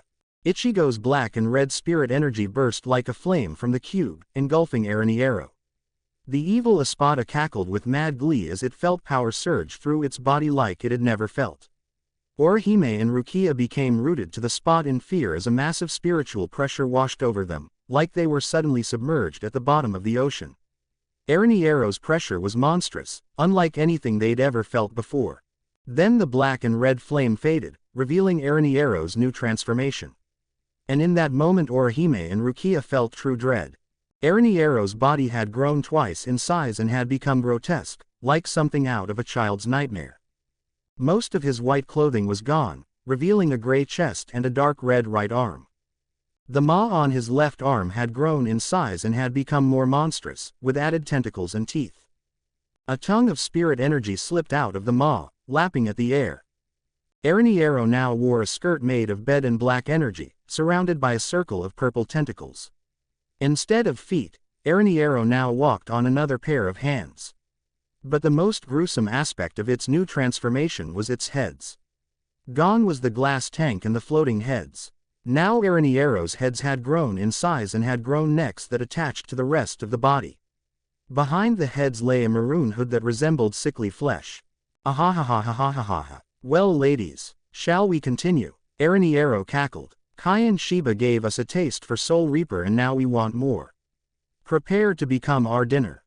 Chapter 41. With Kazuki. Kazuki had landed in a large room, dimly lit with lights on the walls.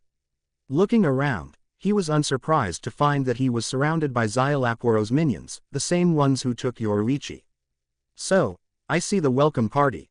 Where's my host?" he asked coyly. A door opened to the side and out stepped Szayelaporro. The smug Espada felt giddy as he walked towards Kazuki. "Well, hello once again. I didn't think we'd meet so soon. To think you'd come here yourself," he grinned from ear to ear. "Thank you for coming all this way to volunteer yourself for my experiments. I can't wait to examine that glorious brain of yours." He sarcastically bowed. "Well, I can't say I'm not flattered. I am proud of my noggin. But sadly I'm just here to pick up a friend. And since you saved me the trouble of tracking you down," Kazuki tilted his hat up and for once Szayelaporro saw the former captain in the shadow of the candy shop owner. "Where is she?" Szayelaporro circled Kazuki while they spoke. The Espada didn't feel threatened by Kazuki's angry spiritual pressure. He had a little surprise for Kazuki. "Oh, I just put the final touches on her. She's in my lab right now, although you'd hardly recognize her. It was such a treat to open up a Captain-class Soul Reaper that was all in one piece and see what makes her tick. Although I must confess, my ears are still ringing from her screaming, so you'll have to excuse me if I ask you to speak up. Of course, you're far more of a prize than she is." Kazuki kept his cool. Hearing Szayelaporro talk made him angrier than he'd ever been before, and his stomach churned at the thought of what Szayelaporro might have done to his best friend.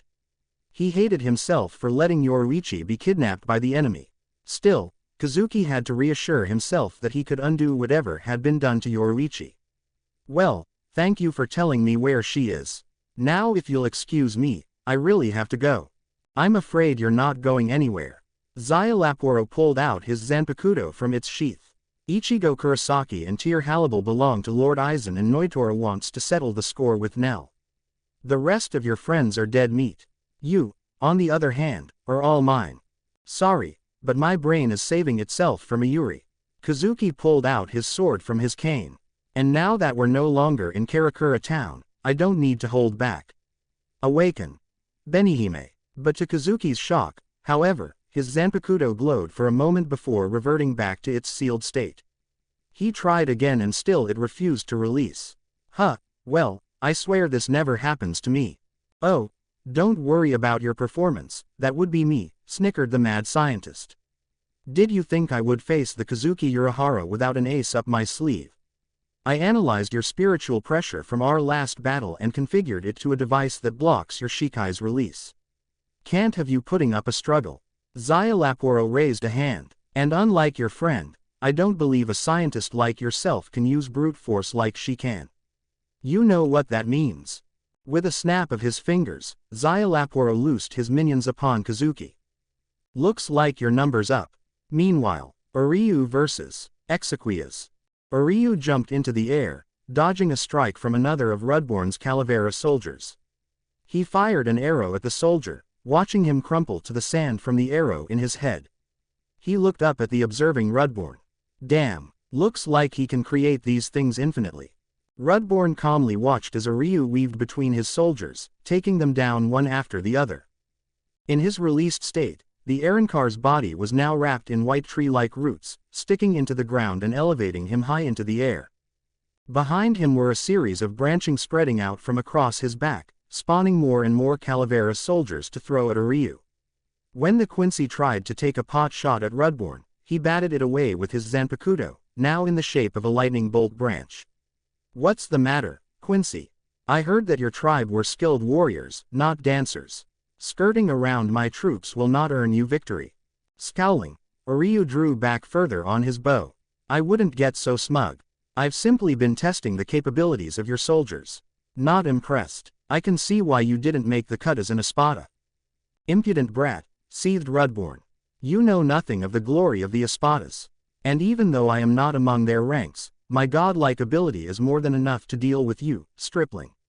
More of his soldiers spawned from his branches like fruit from a tree. "You are one man, I am legion, for we are many." Moving across the desert with Harenkyaku, Uryu drew his bow back and channeled the reishi around him. "Don't underestimate the Quincy." Releasing the drawstring, Uryu fired a full volley of over 1,000 arrows at Rudborn. If cutting through the fruit won't do anything, I'll cut down the tree. Rudborn calmly raised a hand. You overestimate yourself, Quincy. A wall of calaveras appeared in front of him, shielding him from the volley. The soldiers glowed blue, creating a powerful barrier against Uryu's arrows. Uryu cursed, not realizing that the soldiers had other abilities. As the blue wall faded away, the soldiers disintegrated but were quickly replaced by more soldiers. So, here we are again. If that's all you can do, then you're not going to be able to get me, Uryu taunted. The Exequia's leader kept his cool and didn't let Uryu's jabs get to him. So, my soldiers can be felled easily. But you cannot reach me. It looks like this might be an endless battle. However, Rudborn pointed his weapon at Uryu. This is a battle between a human and an Arrancar. And I don't need to point out whose stamina will last longer. You'll exhaust yourself and die upon these sands. Uryu took aim at Rudborn's branches again. But before he could get another shot off, the ground started to rumble. Blast. He'd completely underestimated Rudborn's tree-like ability. If his roots dug deep into the sands of Hueco Mundo, then that would mean. That's right. With the power of my Arbol, all of Hueco Mundo is my forest. For me, the desert of Hueco Mundo is an Eden. But for you, it's hell. The desert sands opened, spawning countless soldiers. The flood of soldiers came down like a tidal wave and he disappeared beneath the giant wave. Meanwhile, with Ichigo staring at the Arrancar in confusion, the young substitute was baffled by his behavior. What do you mean? You aren't here to fight. Ulquiorra's cold, empty gaze unnerved Ichigo. Halibel had once told him that the stoic Espada was one for few words, but even Byakuya's stone-cold demeanor had more life than his. I am under orders to not engage you in combat unless you draw first.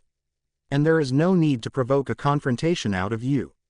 Your purpose is to reunite with your daughter. I am here to take you to her. Why would Aizen tell you to lead me straight to Asahi? Ichigo questioned. I'm here to take back Asahi and crush Aizen. Ulquiorra shook his head. I could ask you the same thing. Why? Why what? The two started to circle each other.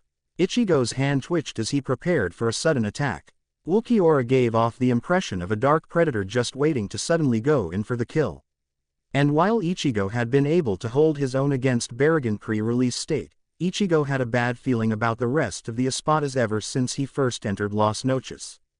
Why do you continue to struggle against Lord Aizen? He snapped his fingers and a series of images appeared on the wall behind him. The first image was one that Ichigo was all too familiar with, Aizen stabbing him in the stomach back on the Sokyoku Hill.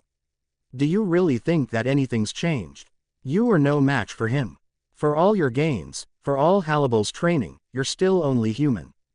The next image showed Ichigo being confronted by the four captains. And you stand alone against the Soul Reapers. They not only view you as dangerous as us, but now that they know Lord Aizen has been behind your development, they will see you little more as a living weapon. They plotted to murder you as soon as your back was turned. The final image made Ichigo's breath hitch. It was Asahi sleeping in a floating white orb. And they wish death to your daughter as well. And considering the personalities of the captains, they will desire death to your whole family. Ending the slideshow, Ulquiorra gestured to the stairs. Lord Aizen wishes to speak with you personally. He has kept your daughter out of harm from any Espada would wish to hurt her. Why would I listen to anything he has to say? I think I've heard enough from him. Ichigo remembered Aizen's words back in Karakura town. He was still unsure of himself after hearing that Aizen was behind everything.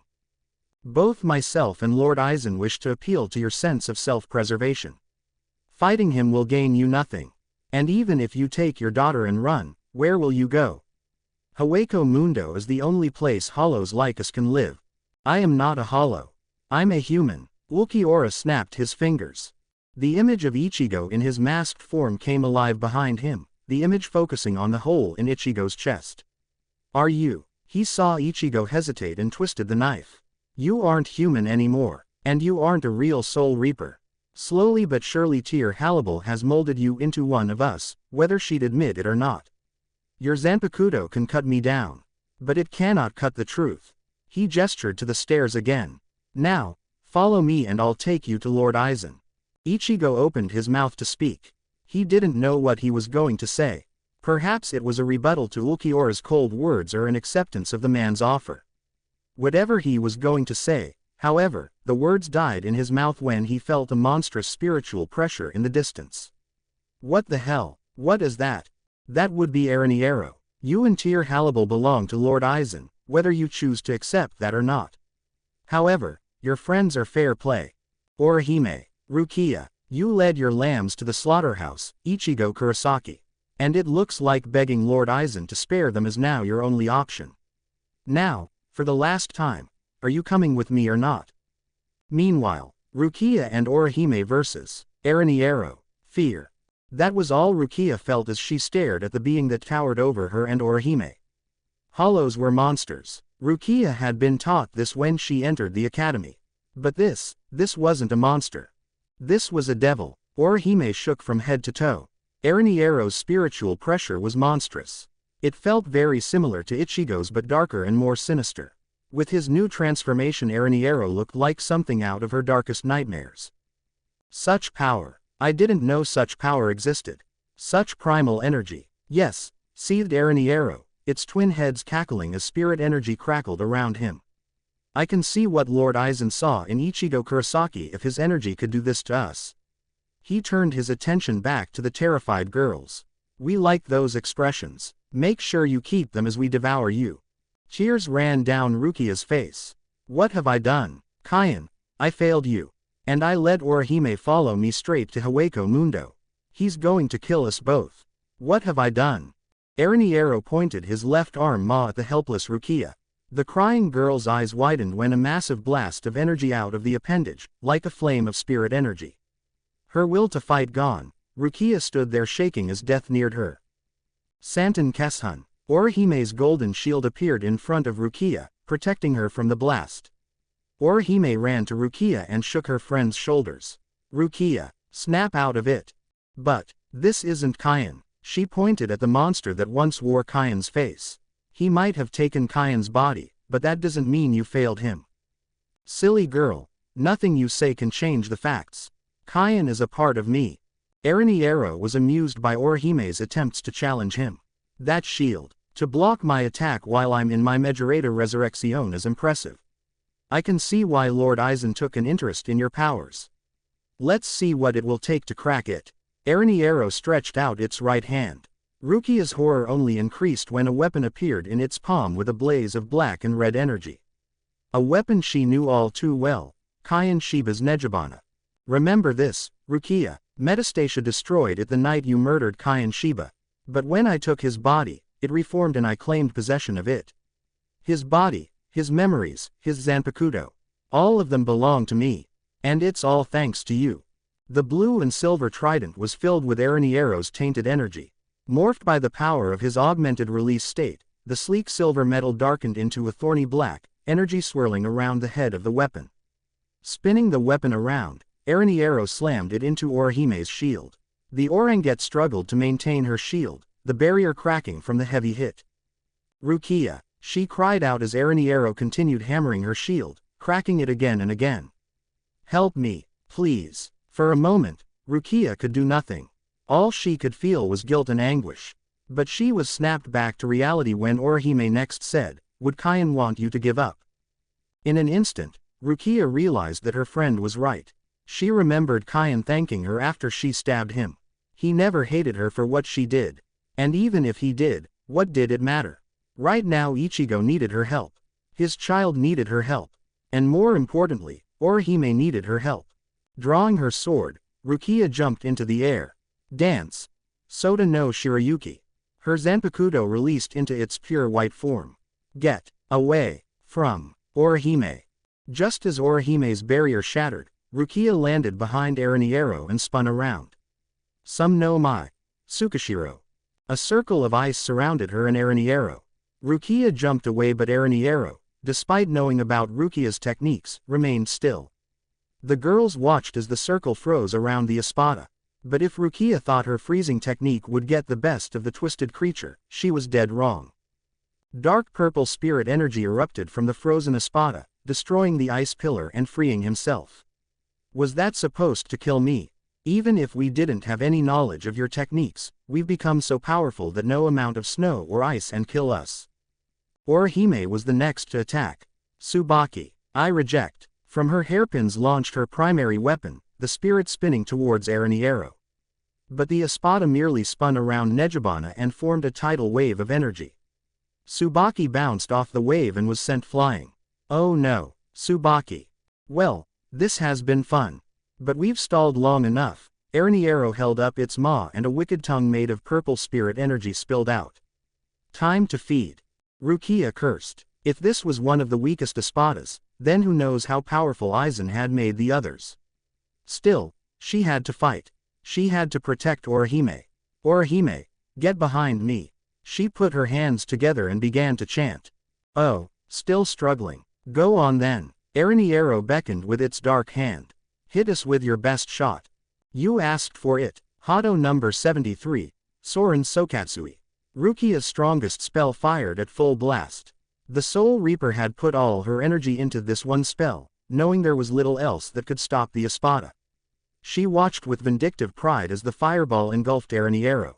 But her pride shattered when she saw what happened next.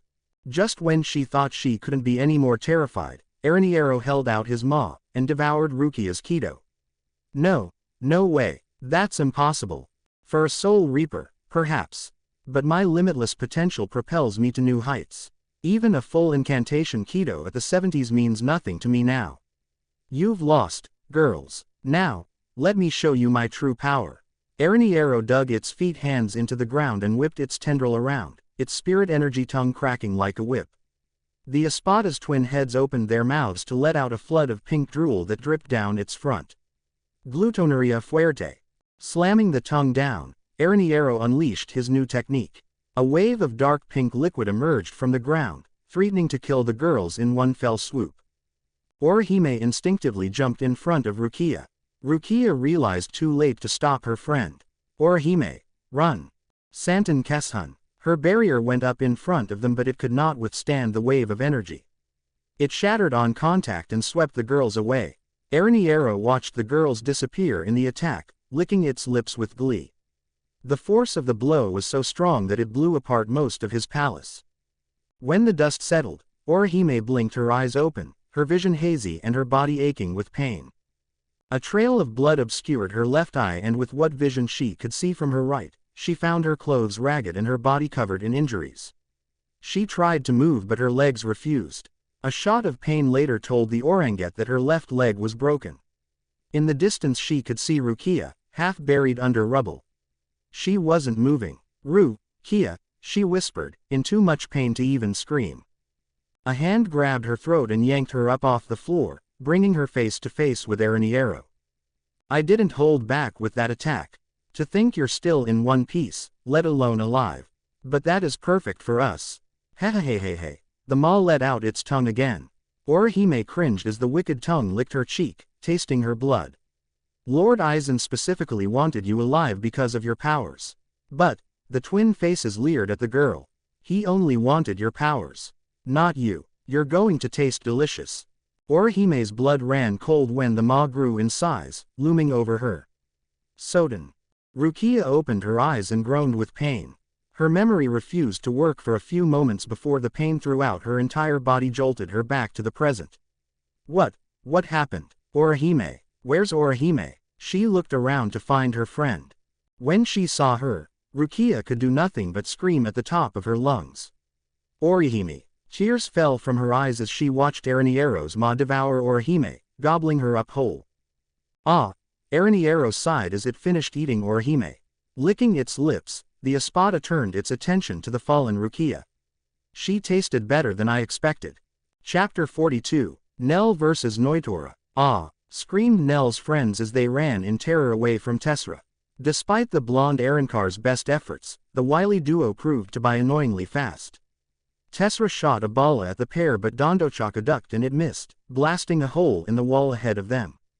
The two took the opportunity to run out of the hole and led Tessera out into the desert beneath the dome. Ha! Nnoitra smirked as he and Nell continued to do battle. It was clear that despite her exile, Nell still retained her warrior instincts and her edge.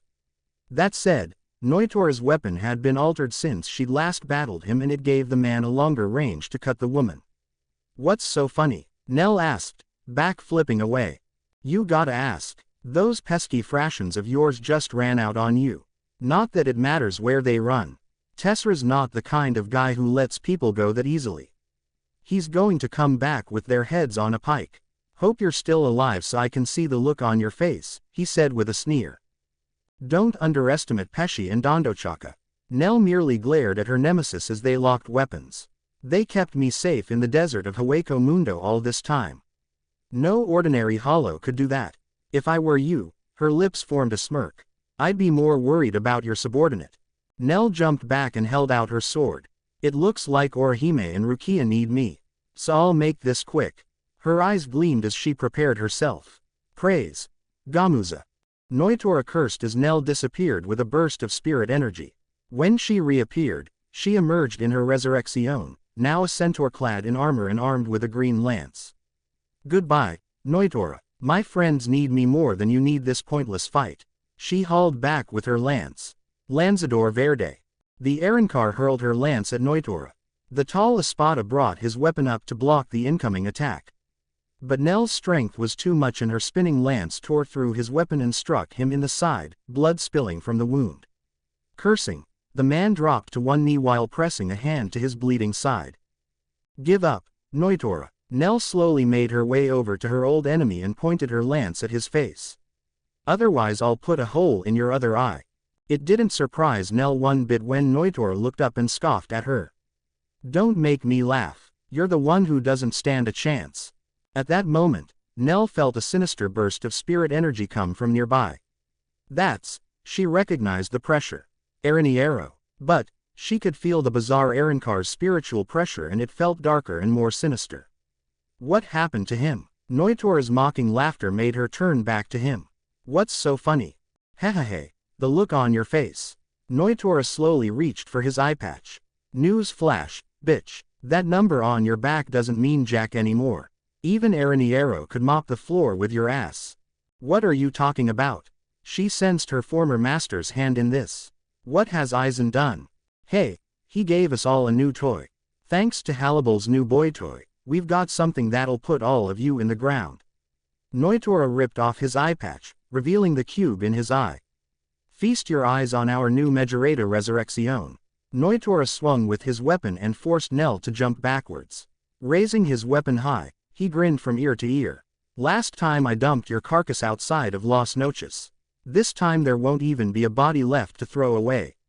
Pray, Santa Teresa." As Nnoitra's weapon glowed yellow, the cube in his head came alive with black and red energy. Nell braced herself as the Espada was engulfed in a tornado of volatile energy. "This pressure, so heavy," she grunted, her hooves skidding as the massive pressure pushed her back. Then, out of the tornado, a black, clawed arm shot out and grabbed her by the throat. Meanwhile, Halibel vs. Grimjow. The dome of Las Noches burst, Grimjow spilling out and landing in a heap on the roof of the fortress. He made it to his feet as Halibel emerged from the hole in the roof, her eyes burning with pure fury. "Hot damn. If this was all it took to get you to fight me, I should have snatched that brat as soon as you popped her out." Despite his glee at getting to fight the number 3 Espada, he was, to turn a phrase, getting wrecked. Most of his chest was burned and his face was covered with blood. Halibel said nothing. She simply held out her sword and pointed it down. "Hunt. Tiburon." Grimjow watched as his former comrade disappeared in a torrent of water to reveal her release state. "Grimjow, you have always been a barbarian, even more than Nnoitra. But you are a complete fool." Her eyes narrowed with hatred. "You dare try to trick me using my own daughter. I'll paint Las Noches with both yours and Aizen's blood."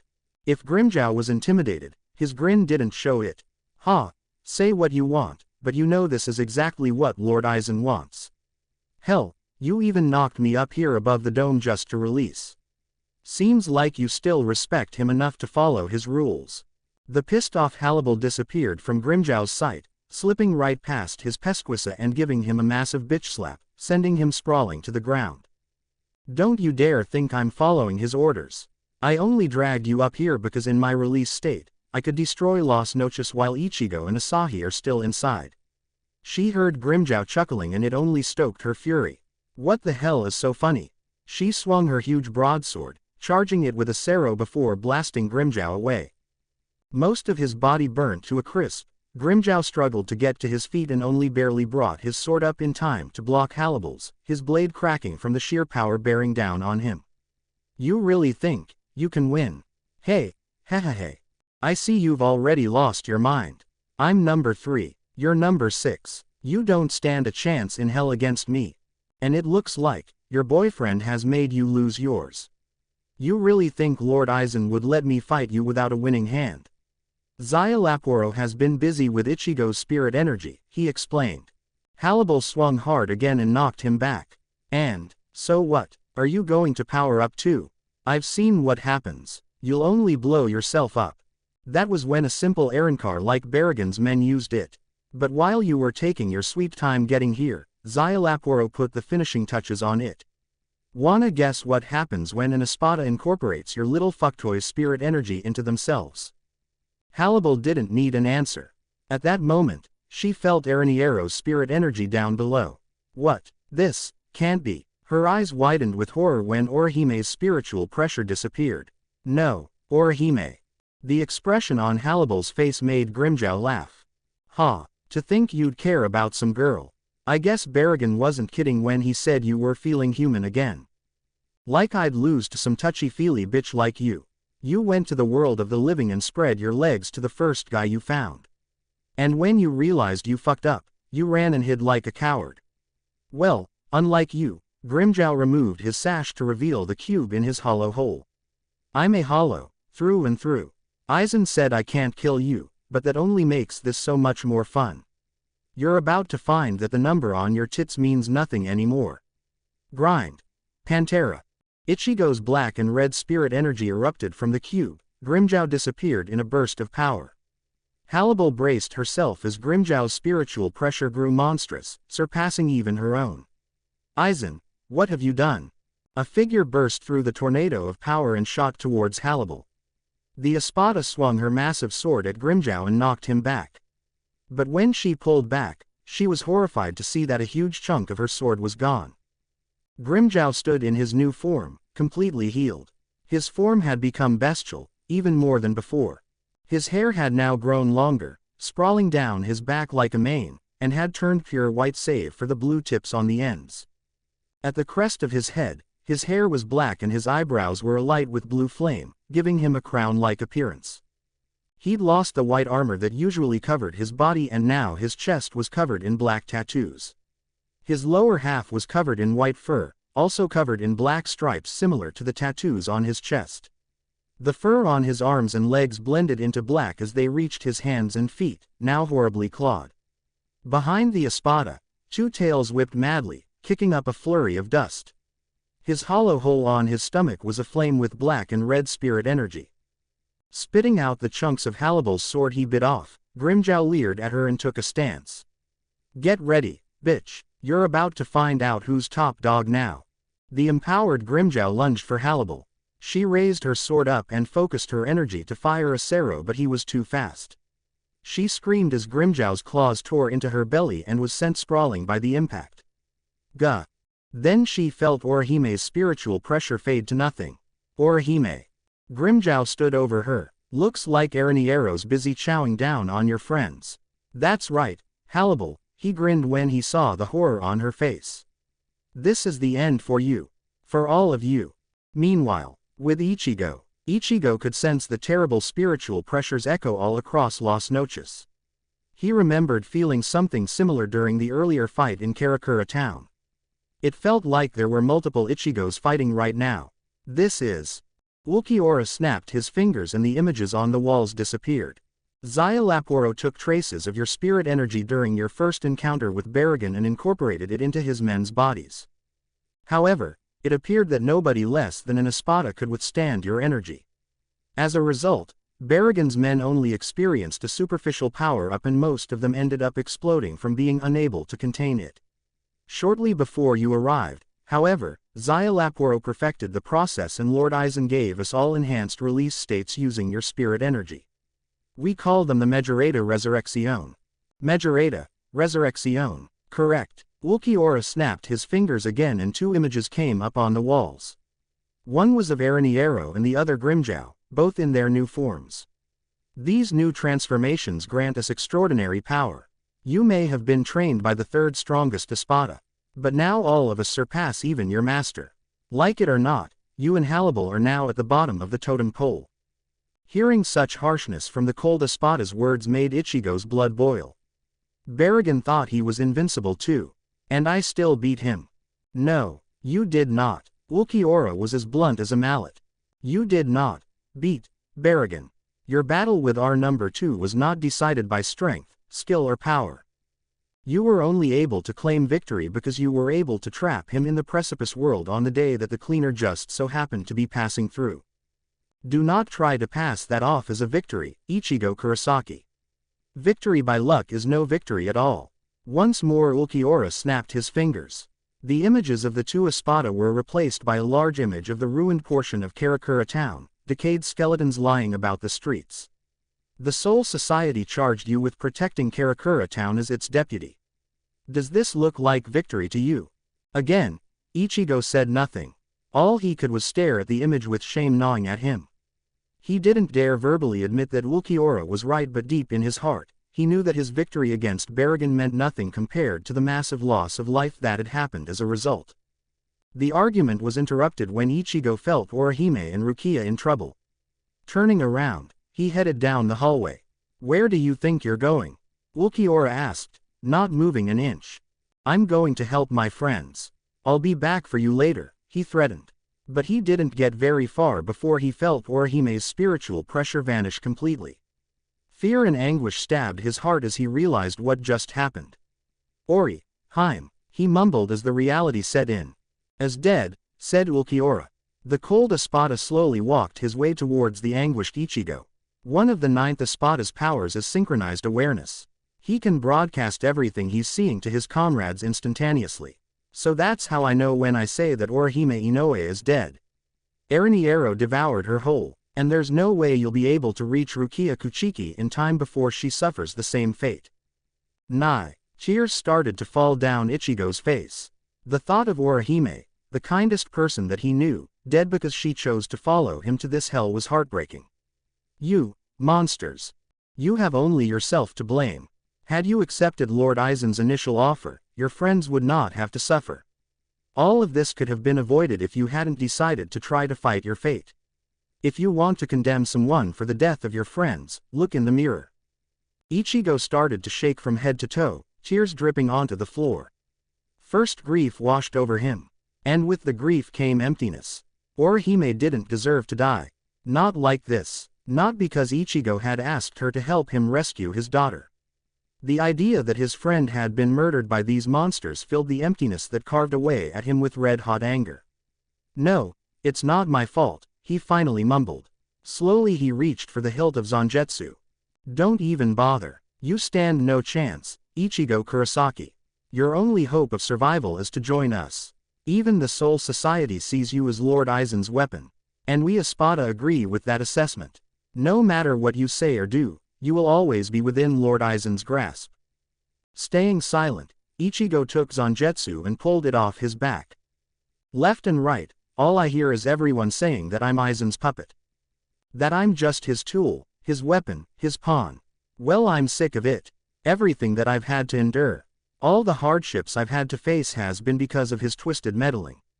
Well, I'm sick of it. He turned around and already Ulquiorra could see he was transforming into his Vasto-Lord state. This is all Aizen's fault. I'm going to make you all pay for what you've done. I'm going to kill you. And then I'm going to murder the other Espadas. And then I'm going to rip Aizen limb from limb.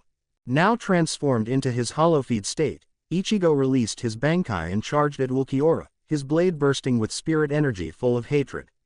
The Espada coolly drew his Zanpakuto and prepared himself as Ichigo rushed him. Fool. Meanwhile, with Rukia, laying half buried in rubble, Rukia could do nothing but scream and cry in horror from what she just saw. There was nothing left of Orihime. Aaroniero had swallowed her whole. Give her back, she screamed, clawing to get out of the rubble to get to her fallen Zanpakuto. Now, Getting angry isn't going to bring her back.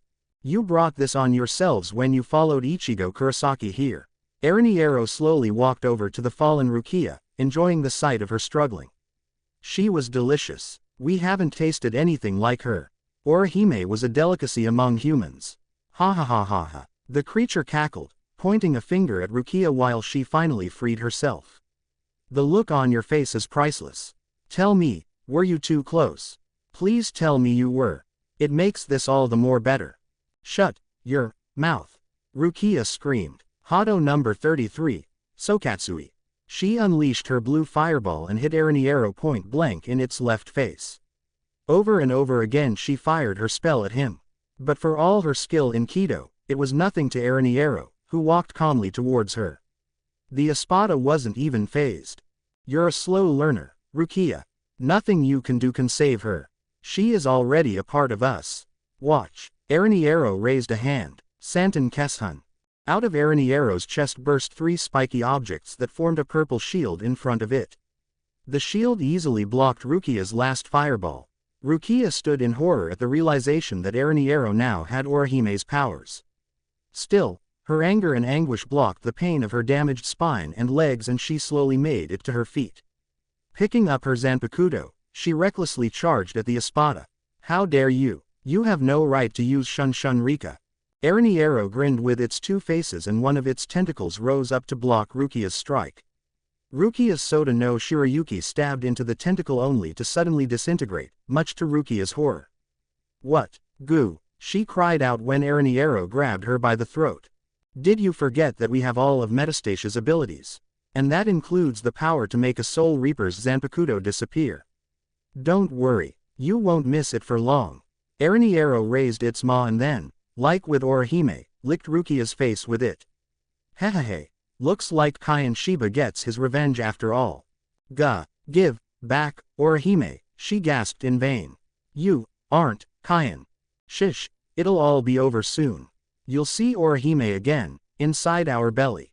Aaroniero raised its maw, the horrible appendage growing in size and looming over her head. Nai, Ori, Heim. Closing her eyes, Rukia waited for the end, her mind traveling backwards to a better time. The night was filled with a map of stars. Urahime and Rukia stared up at them, lying on a blanket together. Hey, Urahime, Rukia started, breaking the silence between them. I don't really know how to say this, she looked away as uncertainty masked her face. I never really got the chance to say it before, but thank you for coming to save me. Urahime's soft smile beamed like a ray of sunshine in the night. You don't need to thank me, Rukia. When I heard about what happened to you, I swore to myself I wouldn't let you die.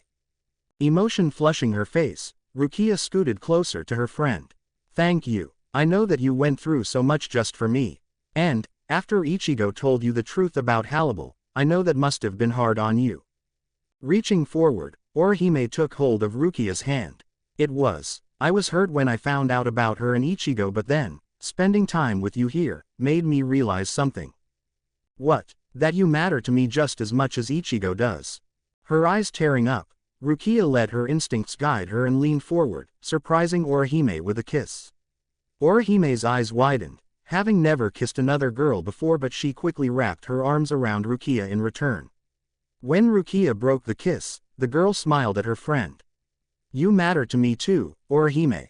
You're more than just my friend. Back in the real world, the maw was about to come down on the helpless Rukia's head, Aaroniero's twin faces cackling with glee. I reject. The face on the left turned to its companion. Who said that? Wasn't us. The face on the right looked at the limp Rukia. Wasn't her, either. Where? I reject. Aaroniero stopped cold when it realized that the voice came from both of them. What? How? How is she still conscious? She should have become part of our consciousness by now. I reject. Crack. A large crack in Aaroniero's chest appeared. Dropping Rukia, the Espada staggered backwards and looked down at itself, a new terror forming on its faces. What? No. Rukia allowed herself to chuckle. You swallowed more than you can chew. Urahime isn't just some human girl. She looked up at Aaroniero and smiled. Her heart is too strong to ever let it be taken by someone like you. A golden glow erupted from the crack, widening it until it looked like Aaroniero would be split clean in half. This can't be happening. We're supposed to be invincible. From the crack came Orahime's voice. Soden Kishun. I reject. I reject. I reject.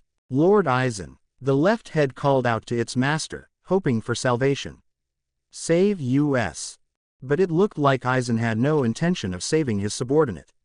Rukia watched as more cracks formed on Aarionero's body. You get what you deserve, you monster. Damn you. Aaroniero screamed at Rukia. It pointed its maw at her in order to take her with it, but it was too late to do anything. The crack in its chest burst brighter and the ninth Espada finally exploded, torn apart from the inside. Rukia covered her eyes as the monster finally detonated, blown to pieces. When the dust settled, Rukia finally took her arm away from her eyes to see what had become of Aaroniero. All that was left of the twisted Aaronkar were the creature's feet hands. With Aaroniero dead and gone, its power over Soda no Shirayuki vanished and it reappeared next to Rukia. And there, lying on the floor, was Orihime.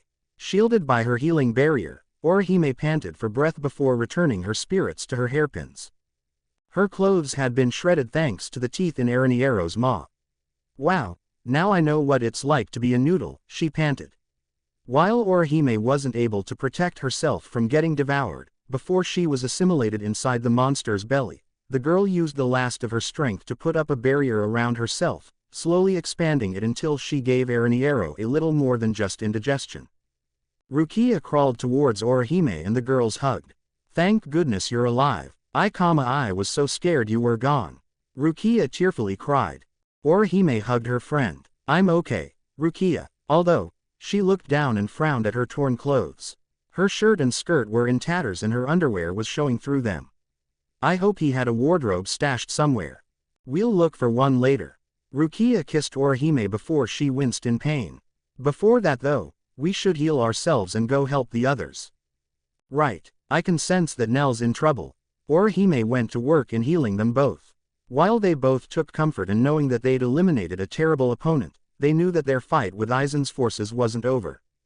They'd won the battle, but the war was just getting started.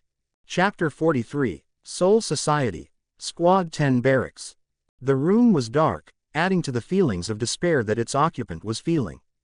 Toshiro Hitsugaya sat at the edge of his bed, head in his hands as he tried but failed to hold back the tears. On a chair was his captain's haori. He didn't feel like wearing it. Rangaku wasn't present at the barracks. As soon as they arrived back at the Soul Society, Toshiro sped her away to Squad 4's medical center for immediate treatment. Unohana and Aizen thankfully were able to complete her treatment and left her to rest. When she woke up, however, she was horrified of what had taken place in her absence. Tears slipped out of the corner of his Toshiro's eyes and he couldn't fight back the sob. He didn't feel like the proud Squad 10 captain he was. Pride was something he no longer had any claim to. All he felt was guilt and shame. Sitting in the dark, Toshiro cried for all that had happened. For all that he'd let happen. He knew his duty. He knew that as a Soul Reaper, it was his mission to exterminate any threat to the Soul Society. Hollows were beings that needed to be purified and destroyed. Anyone who defied or betrayed the 13 court guard squads was to be punished. For years Toshiro knew this to be absolute. Now he wasn't sure of anything anymore. Yamamoto had convened the 10 remaining captains after Unohana finished Rangaku's treatment. He chastised the 4 for letting Ichigo escape to go rescue Aizen, undoubtedly falling into his clutches as they feared. While they were all shocked at the revelations that Aizen dropped on them, it merely reinforced Yamamoto's belief that Ichigo, Halibel and Asahi needed to die. Toshiro's guilt was like a virus that grew as soon as their conversation turned to Isshin. For whatever the reason, Isshin Shiba's betrayal will not go unanswered, Yamamoto said, gripping his cane tightly. His eyes lingered on Toshiro, as if he was daring the boyish captain to speak out against him. He abandoned his post and stayed in the world of the living. This offense will not stand. Head Captain, Yukitaki spoke up. Apart from Toshiro, he had been the most vocal about Yamamoto's decisions about the fate of the Kurosaki family. Surely Captain Shiba has an explanation to explain his absence. If Aizen was truly aware of Ichigo since birth, then it stands to reason that he is to blame for Isshin's disappearance. I might have believed that at one point, Toshiro, but not anymore. After Aizen's deception had come to light, why did he not reveal himself? You were with him for an extended period of time, yet he offered no explanation for his disappearance, did he not, Captain Hitsugaya? Toshiro found his voice but his eyes remained glued to the floor. No, he did not. Then we are left to assume that the reason is something else. And in that case, he bears the full responsibility for his actions. The next to speak was Komamura, who asked what Toshiro had been dreading. Head Captain Yamamoto, while I will not deny that Ichigo Kurosaki is a clear and present danger to us all, what shall become of his sisters? Isshin's daughters. Toshiro stiffened and immediately his thoughts turned to Yuzu and Karen, the latter twin in particular whom he'd grown close to in his time at the Kurosaki house. We have no choice but to assume that they have the same capability for destruction as their brother. Finally Toshiro lifted his head and his mouth moved before his brain could stop it. No, he said defiantly, drawing the old man's gaze back to him. Yuzu and Karen barely have spiritual sensitivity. Isshin has done everything he can to keep them out of the same troubles that befell Ichigo. We are soul reapers, not butchers. His tone grew harsher and anger brewed inside of him. They are humans, and we are supposed to protect humanity, are we not? The old man's cane stamped down, silencing the boy. Control your temper, Captain Hitsugaya, Yamamoto warned. We will do what is necessary. I do not make these decisions lightly. Do I make myself clear? No, you don't. Everyone was shocked at Toshiro's defiance and he stepped forward. You tasked us with protecting Karakura town and yet I was ordered to watch and do nothing as that Espada laid waste to it. Every life that was lost was because we chose not to act. We should have. Silence. Yamamoto roared. You speak out of line, Captain Hitsugaya. Your emotions have compromised your judgment. Do not think I don't regret making that order. For centuries I've heard of the supposed King of Hollows, Baragon, and what he could do. Even if you had joined the battle, there would have been little you could have done. But Baragon's actions worked to our advantage. His assault decreased the number of souls in Karakura town, thus throwing off Aizen's plan to make his key. Toshiro clenched his teeth but stayed his tongue. He knew that Yamamoto was mostly right but inaction was far worse than anything that could have happened. And the old man's justification only added salt to the wound. He said nothing but stepped back in line. The old man spoke but he didn't listen. Toshiro stared at the ground again as his anger evaporated back into a cloud of shame. As the meeting came to an end, Hiraku put his hand on his shoulder and said something but Toshiro heard none of it, shrugging him off and storming out of the room. This is wrong, Toshiro muttered while crying. This is all wrong. Everything he knew had come into question and all the beliefs he'd held dear were crumbling. To add to his anguish he'd knowingly deceived Isshin and Ichigo. He'd stayed under their roof, ate their food, became friends with Karen and Yuzu. He'd promised to protect their baby from danger. And all the while he knew that at the end of it all he'd stab them both in the back. Am I no better than Aizen? He asked himself. Every justification he thought of fell flat. Everything he knew seemed to be dissolving before his eyes. His time with Ichigo had turned his sense of right and wrong on its head. Hollows were beings that did not feel. They did not know emotions save for insatiable hunger. He loves me, Captain, Halibel said plainly. And I love him. When Toshiro blinked in surprise, she raised an eyebrow. Something wrong. It's just, I've never heard a hollow speak of love before. Toshiro nodded. It is a human emotion. Hollows by their very nature are incapable of it, he said, pointing out the contradiction. Yes, I am a hollow, but I have never felt like most of my brethren, even when I was a Vasto Lord, she confessed, recalling her life when she was a pure hollow. And I believe that becoming an Arrancar, becoming more like a soul reaper, helped me become able to feel human emotions again. And even if you don't believe it, what of it? She glared at the boy with stern eyes. Ichigo is the only person who matters to me. Well, for the moment. She patted her pregnant belly. Soon there will be two people who matter most. He had been told that hollows should be shown no mercy and that they were incapable of anything beyond killing. Halibel sat in the large hollow's lap, giggling as the hollow lovingly tickled her, his clawed hands gently grabbing at her pregnant belly. Halibel raised her arm up and ran her hand through the mane of Ichigo's orange hair. She turned her head and moaned in contentment when Ichigo pressed the lips of his mask against her mask fragment, giving her a hollow kiss. That's right, Halibel lovingly sighed as she put her hands over Ichigo's. It's our baby. Anyone who defied the Soul Society would be punished. This Toshiro knew was absolute. As a captain he had a duty to ensure the protection of the balance between worlds. And what will you do if she isn't a normal soul? Kill her, Ichigo accused. You guys seem to be pretty quick to kill things at a moment's notice. Guilt continued to twist inside him. He could practically see Aizen standing in front of him, smiling his treacherous smirk at him. In his heart, Toshiro could hear him. So tell me, Captain Hitsugaya, are you better than me? After Momo, you swore you'd never sink to my level. Well, the image of Aizen narrowed his eyes. You look quite small down there from where I'm standing. Toshiro knew that he could no longer aim his sword in anger at Aizen for his betrayal when he was no better. Looking up, the crying boy stared at his captain's jacket and wondered to himself the same question over and over again. How do I make this right? Meanwhile, Las Noches, Szayelaporro's lab. With its owner gone to capture Kazuki Urahara, the laboratory had been left in the hands of two of Szayelaporro's men. The two small, round Arancars, Lumina and Verona, both turned as they felt the scary pressure of the enhanced Espadas. Wow, Grimmjow and Nnoitra are even scarier. Lumina quaked. Relax, Master Szayelaporro would never let them hurt us, defended Verona. A loud boom came from above them and the two looked up. Looks like Master Szayelaporro is busy getting his hands on Kazuki Urahara. Inside the vat behind them, something that could not be called human anymore opened a monstrous eye. That name. It remembered that name. Master Szayelaporro said he wanted his brain. As long as he doesn't make another scary one like he did that other Soul Reaper. Huh, Verona heard something behind him. What's wrong with her? Careful, squeaked Lumina while its friend approached the vat. That one seems really dangerous. She's been quiet all of a sudden. Maybe she finally died. Master Szayelaporro really went to town on her. I can't remember the last time I saw someone vivisected like that. Verona stood in front of the vat and peered inside, making out the misshapen figure that was obscured by bubbles. If you're lonely, don't worry.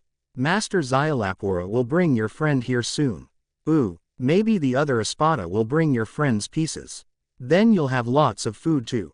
Verona never finished his statement. A clawed hand glowing with yellow reishi smashed through the glass and grabbed his face. With a low growl, the creature crushed the Fraxian's head like a tomato, blood covering the floor as the rotund Arancar's body hit the floor. Verona, squealed Lumina. The Arancar darted for the door. Oh no, I need to get Master Szayel. Like lightning the creature burst out of the vat. Gra hhhhh. Lumina never had the chance to realize his own demise.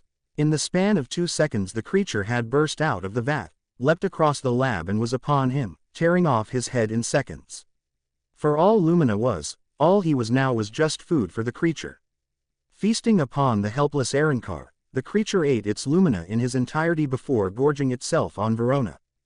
Sensing all of the battling spiritual pressures around it, the creature recognized several old memories of a life no longer its own came to it. A word popped into its mind, one that the creature held onto in order to focus its scattered thoughts. Friends. Its friends needed it. Meanwhile, Uryu versus Rudborn. The leader of the Exequias looked on at the sea of men that lay across the battlefield. What a fool. You should have stayed in your world where you belonged, Quincy.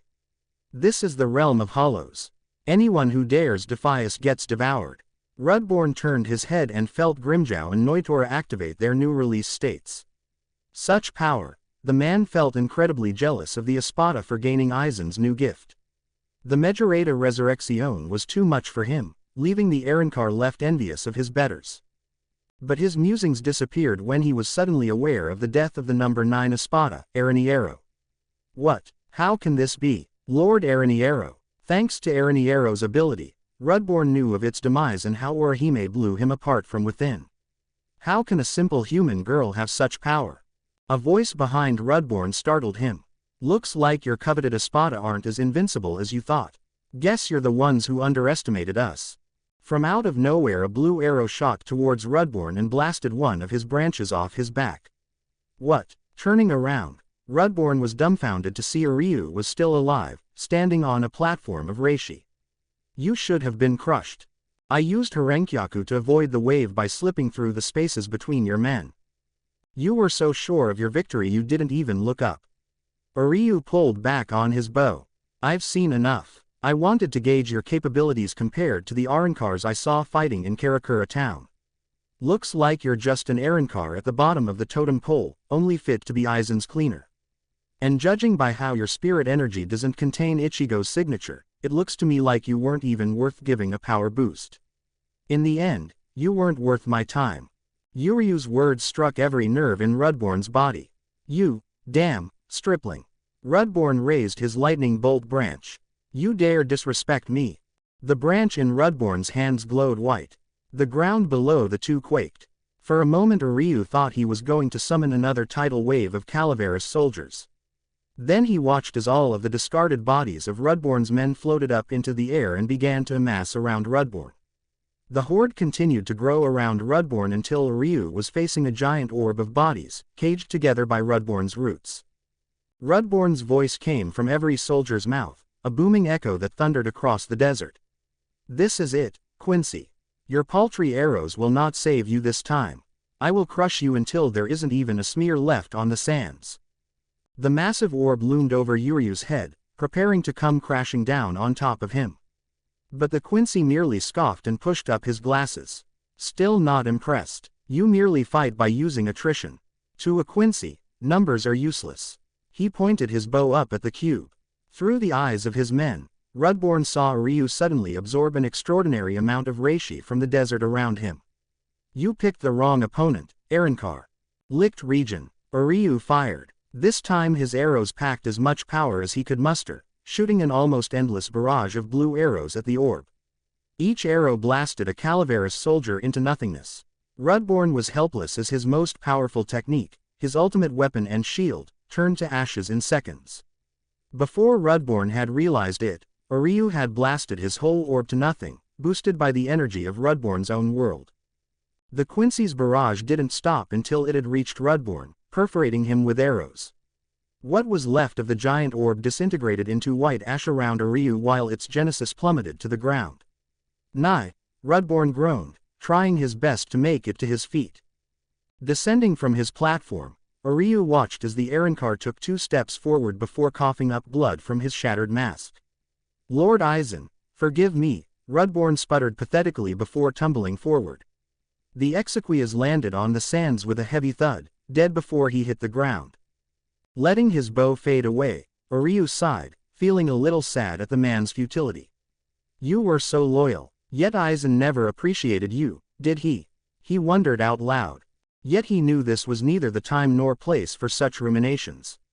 I'd better hurry. With all of the fighting happening, I can slip inside Aizen's chambers and take back Asahi. As long as I don't look at his Shikai I should be alright. But even as Uryu was planning his next move, a figure approached the Quincy from behind. He never saw the attack coming. Meanwhile, Kazuki vs. Szayelaporro. Szayelaporro watched as Kazuki got swarmed by his men. How disappointing. I knew that I'd handicapped you by sealing away your powers, but I'd hoped that the great Kazuki Urahara could perform under pressure.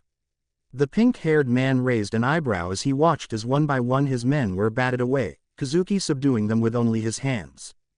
How irresponsible of you, Szayelaporro. You didn't do your research, the shopkeeper chided, picking his cane sword back up. Didn't Aizen tell you? Before I became a captain, I was the head of the 3rd branch of the stealth force, the confinement unit. So I've heard. Szayelaporro leaned back against the wall. You were a prison warden, I believe. Indeed. As such, I had the unsavory job of having to deal with inmates without the use of my Zanpakuto and subdue some of the strongest and dangerous people in the Soul Society with my bare hands. The scientist nodded in understanding. So you're more than capable of hand-to-hand combat. Funny, I assumed that of the two of you, Yoruichi Shihoin was the one who dealt with brute strength.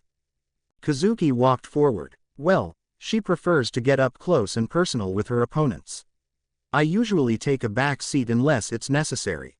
Like right now. Kazuki looked at Szayelaporro with murder in his eyes as he advanced towards him. What have you done with Yoruichi? Well, the Espada pushed his glasses forward and pulled himself away from the wall. Lord Aizen had no need for her, so I did a little experimenting. I opened her up to get a good look at a Soul Reaper's vital organs, and then I started to apply some hollowification of my own, as well as do some fiddling with her brain. You'll see soon enough. I was even gracious enough to prepare a vat next to her so you two wouldn't be lonely. Hey, and here I thought Mayuri was the sentimental one. Oh please, compared to you, he is nothing, the pink-haired scientist waved away dismissively. Oh, Kazuki flipped his fan open and hid his smirk behind it. I get the feeling that somewhere right now Mayuri is feeling quite miffed at being talked down to. But regardless, his fan snapped close and he put it away. Hearing you talk about Yoruichi like she's a piece of meat makes me angrier. So shall we get this over with? He lunged for Szayelaporro, only to hit air. A projection. Kazuki gasped as a new batch of minions swarmed him. Szayelaporro, who'd been on the opposite side of the room, merely laughed mercilessly as they dogpiled Kazuki. Ahahaha, the great Kazuki Urahara gets bamboozled. Ah, I'm glad I kept that device after Nnoitra used it on Nell. As Kazuki struggled against the mob, he raised a hand. All too easy. With the command signal of his finger snap, the Frashens all glowed before petrifying around Kazuki, trapping him in stone just like they did Yoruichi. Grinning from ear to ear, Szayelaporro walked over to the grotesque stone prison. I seem have found the winning formula for capturing Captain-class Soul Reapers. Obtaining the others should be easy. Especially now that I've perfected our trump card. Nnoitra and Grimmjow's spiritual pressures roared throughout the fortress. Well now, the results of my Meer Resurreccion seem to be even better than I thought. I certainly hope that Grimmjow doesn't kill Harribel. Now that it's confirmed that she can give birth, I'm looking forward to seeing what other offspring she can produce. Szayelaporro got cut short when the last transmission from Aaroniero synchronism ability alerted him to his death. What? He was defeated even in his altered state. He stroked his chin as he thought about the last few images of Orihime bursting open his chest from within. No wonder Lord Aizen desires her powers. I'll be sure to examine her before I hand her over to Lord Aizen. I think Orihime would be better off not gracing your dissection table, said Kazuki, standing behind the man. The Espada had no time to react before Kazuki's sword pierced his chest. What? But, how? He coughed, staggering forward. He whirled around to find Kazuki alive and unharmed. How'd you make it out? He turned back to the cube and found Kazuki's face still entombed within. What trickery is this? Smirking, Kazuki reached into his robe and pulled out a small ball. What, you think you're the only one who can pull the old switcheroo? He blew into the ball and out popped another Kazuki. A portable Gigai, he presented. Remarkable. Szayelaporro's eyes turned to the sword in Kazuki's hands. His confusion only grew when he saw that Kazuki had released his Shikai. How? I sealed away your spirit energy. Well, while you were so busy with your monologue, I did some sleuthing and I happened to find the mechanism that you were using. Kazuki cocked a thumb over to the far wall in the distance. While my Gigai was busy distracting you and those fractions of yours, I dismantled the device you had keeping my Shikai sealed away or my Kido. Szayelaporro turned and found a large chunk of the wall had been ripped out. The device he'd planted to suppress Kazuki's spirit energy destroyed. He'd been so caught up on the Gigai he hadn't even realized. How? I would have noticed. He coughed up more blood, pressing a hand to his bleeding chest wound.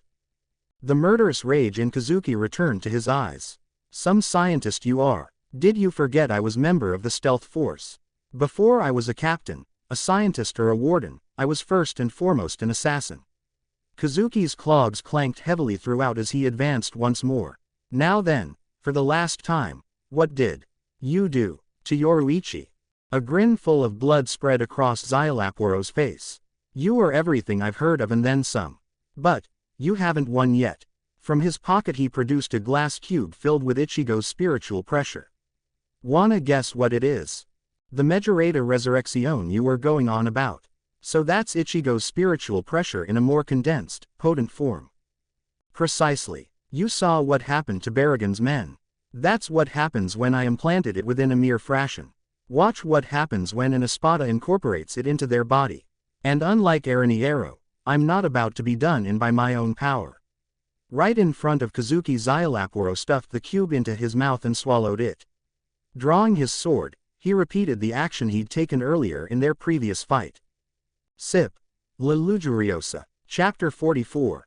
Las Noches. Szayelaporro's Palace. Kazuki vs. Szayelaporro. The eighth Espada's body pulsed with black and red spirit energy. Kazuki fought the revulsion at the sight of the scientist's thin body undergoing its grotesque metamorphosis. Unlike their last encounter, Szayelaporro's form evolved past its first released state with the power of his new Meer Resurreccion, unveiling his new and improved body in all its horrible glory. Ahahahahaha, cackled the mad scientist, Ichigo's energy like a drug surging through his veins. Such power. I'd no idea that substitute was so potent. Halibel really picked a winner. Ahahahaha. Even Kazuki felt a bead of sweat roll down the side of his face as he beheld Szayelaporro's new form. The spiritual pressure was enormous, befitting his terrifying visage. Naked from the waist up, Szayelaporro had given up his clothing in exchange for 4 long magenta-colored strips of flesh attached to his chest that extended behind him, teardrop-shaped globes at their tips glowing with energy. At the center of his chest was a large hole brimming with black and red energy. His lower half had changed just as drastically. His legs were more canine than human, arching back from the kneecaps up and covered in white fur. The man's feet, however, had become those of a bird, purple talons scrapping at the ground beneath him. Szayelaporro's waist was covered by a pair of white wings. Behind him was a carapace that extended outward like a pair of wings with 6 long tendrils with large black eyes at the tip of them. Underneath the carapace a long whip-like tail flittered to and fro. Kazuki gripped Benihime and took a stance. So that's your precious Meer Resurreccion, an ascended release state. Correct. I'm glad that even in the face of terror you still maintain your senses, smirked the wicked scientist. He gestured to his pale white body. This is the power of an Espada at his most deadly. I'm quite curious to see the fruits of my own labors. For too long I've let others be my experiment. I forgot the delights of using my own body for my research. The scientist disappeared with a burst of sonido, dodging Kazuki's sword strike by a hair. His black tail swung wide and hit Kazuki in the side with blinding speed. The blow knocked Kazuki back hard.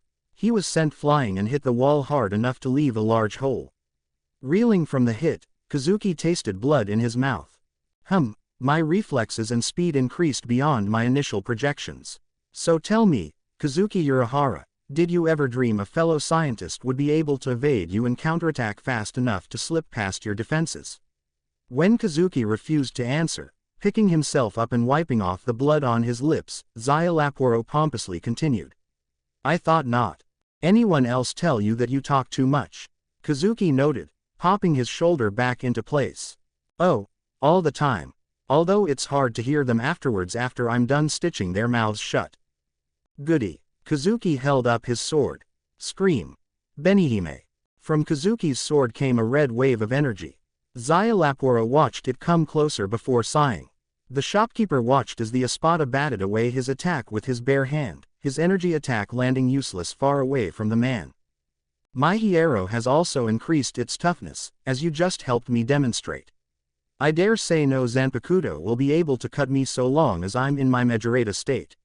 Which means of nothing to fear from your Shikai or any of its attacks. So, walking forward, Szayelaporro narrowed his eyes. What's next? Surely the great Kazuki Urahara has something else up his sleeve. Again, Kazuki said nothing.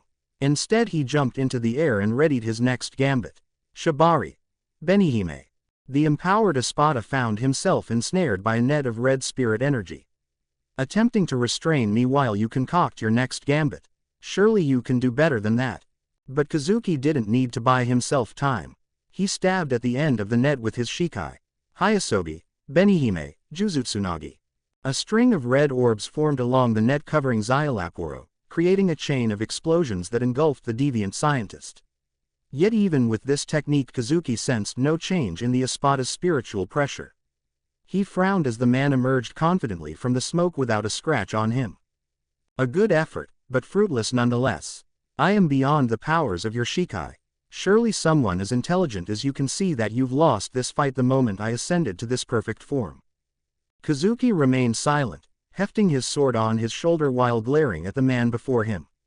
As a scientist, I don't believe in the concept of perfection. Szayelaporro responded with a gloating sneer. I suppose you wouldn't. But then again, his eyes narrowed while he stepped forward towards him, his footsteps echoing like thunder across the room. Failure is all the great Kazuki Urahara has ever known. When Kazuki's eye twitched, Szayelaporro knew he'd struck a nerve, goading him into twisting the knife more. Lord Aizen told me everything about you. You were, after all, one of the greatest threats to his plans outside of the head captain. And while you are certainly a capable man worthy of being considered a threat, I'm not that impressed. Despite all your accomplishments, your failures are the ones that everyone remembers. You failed to stop Lord Aizen 100 years ago. You failed again when you sent Ichigo Kurosaki to retrieve the Hogyoku you hid away inside Rukia Kuchiki. And if you were really as great as you make yourself out to be, Yoruichi Shihoin would never have fallen into my clutches. Seeing Kazuki grip his sword even tighter, Szayelaporro reveled in his taunting, convinced he'd already won the fight. You just stood there as she was taken from you. For all your abilities, all your knowledge, all your wisdom, you are helpless before your betters. Tell me, Kazuki Urahara, Szayelaporro tapped his temple while grinning from ear to ear. How does it feel to be stupid? You're quite chatty. And here I thought Mayuri ran his mouth a lot. Kazuki held up his shikai and summoned his shield again. Kurisaki, Benihime. From his shield burst a barrage of energy blasts right at Szayelaporro. The barrage was too close and too wild to dodge, but the Espada had no need to evade. His tail flicked about and batted away all of Kazuki's energy attacks, Szayelaporro yawning from the futile effort. Well, this has become boring. It's time to bring this little show to its conclusion. The tail behind Szayelaporro that kept whipping about suddenly stabbed the hole inside the Espada's chest, spirit energy surging from it. Allow me to show you the full power of my perfect form. Cursing, Kazuki brought his sword up and swung at Szayelaporro's neck, but he was too late to stop the man from unleashing his deadliest move. La Vida Lujuriosa. The teardrop globes at the ends of Szayelaporro's appendages started to swell with spirit energy. In the span of only 2 seconds the 4 globes swelled up and exploded, destroying the palace around them in one fell swoop. As the dust settled, Szayelaporro emerged, standing amidst the rubbed unharmed by his explosion. The destructive capabilities exceed even my expectations. Looking around, he saw Kazuki lying on his back, his shikai in pieces. I see. You used that shield just at the moment of detonation in order to prevent yourself from being blasted to smithereens. But it looks like your Zanpakuto could not handle my power. Szayelaporro clapped in glee. Thank you for preserving your body for me, Kazuki. I appreciate the gesture of goodwill. It's always so annoying to put a subject's pieces back together. Walking over to the unconscious Kazuki, Szayelaporro reached out and grabbed the man's leg. Come along now. My lab survived the explosion and... Pop! Out of nowhere Kazuki Urahara suddenly exploded like a balloon that had a pin shoved into it. What? Gaped the confused Espada. Then he heard a whistle from behind him. The Espada gasped when he saw Kazuki, perfectly unharmed, sitting on a piece of rubble. His shikai was intact and he had a sly smile on his face. You who? Did you miss me? You? Szayelaporro's eyes widened as his memory reminded him about Kazuki's newest invention. Your Gigai. His hands balled into fists. You made the switch when I transformed. That's why your attacks seem so weak. Good guess. You were being so dramatic I didn't want to interrupt you while I looked for the door to your lab. Although give yourself some more credit. My Gigai moves with the same skill and strength as the genuine article. So I was able to gauge your new transformation's abilities against my Benihime. Hehehe. Szayelaporro threw his head back and cackled with mad glee, his laughter echoing across the dome's desert. For you to deceive me to that level, I take it back, you do impress me, Kazuki. Crossing his arms, the Espada merely smirked at the shopkeeper. But if what you just said is true, then you know your Zanpakuto is useless against me. And no trick of yours will work on me while I'm in my ascended release state. True. But then again, Kazuki's eyes glinted with malice. I don't intend on ending you with cheap tricks. He held up his sword. Bankai. Kanenbaraki Benihime Aratame. A shadow cast down over Szayelaporro. When the transformed Espada looked up, he gasped in absolute shock. What is this? Hovering over Kazuki loomed over a giant woman with fiery red hair styled in loops, dressed in a revealing red robe. This is my Bankai. This is Benihime. What kind of creature is that? Szayelaporro turned his attention back to Kazuki. Answer me. Isn't it obvious? Or are you not smart enough to figure it out yourself? Taunted back the shopkeeper. Huh, went the Espada when Benihime's hands surrounded Kazuki. What in the world is that woman doing? Is it a being made of reishi? No, I would have sensed it. No, it could only be the physical manifestation of my Zanpakuto, finished Kazuki, emerging when Benihime lifted her hands. At first Szayelaporro didn't notice anything different. Then he noticed the line of stitches along Kazuki's face, hands and chest. My Bankai isn't like Ichigo's. It's not meant for direct melee. On the other hand, Kazuki disappeared with a burst of flash step. When he appeared behind Szayelaporro, Kazuki swung hand. Arg! Screamed the pink-haired man when his left hand dropped to the ground, blood spewing from the severed stump. How? My hero should have. You have bigger issues, Kazuki coldly told him. He slashed Szayelaporro's chest, drawing more blood. When the man staggered backwards, Kazuki pointed a finger at him. Hado number 1. Show. A burst of energy came out of Kazuki's finger, knocking the maimed Espada backwards. Szayelaporro cursed as he tripped over some rubble and tumbled backwards. When he opened his eyes, he gasped in horror when he saw the giant Benihime looming over him. What? He brought his remaining hand up to fire a Sero at the creature but screamed instead as he saw his arms start to come apart. Ah, what is this? Kanenbaraki Benihime Aratame has the power to deconstruct and reconstruct, explained Kazuki, sitting back down on the rubble as the giant's hands slowly reached for the screaming man. I used it to reconstruct my body to be powerful enough to slice through your hero after gauging its toughness using my Gigai. As for you, Kazuki took off his hat and showed the Espada his murderous expression. Harribel warned me about your little rebirth trick. So I'm not going to kill you. Instead, I'm going to do something far worse. Arg hhhhhh!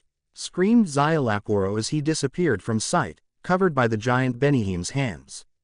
You know, you made a lot of mistakes. You kidnapped my best friend and experimented on her. You rubbed it in my face.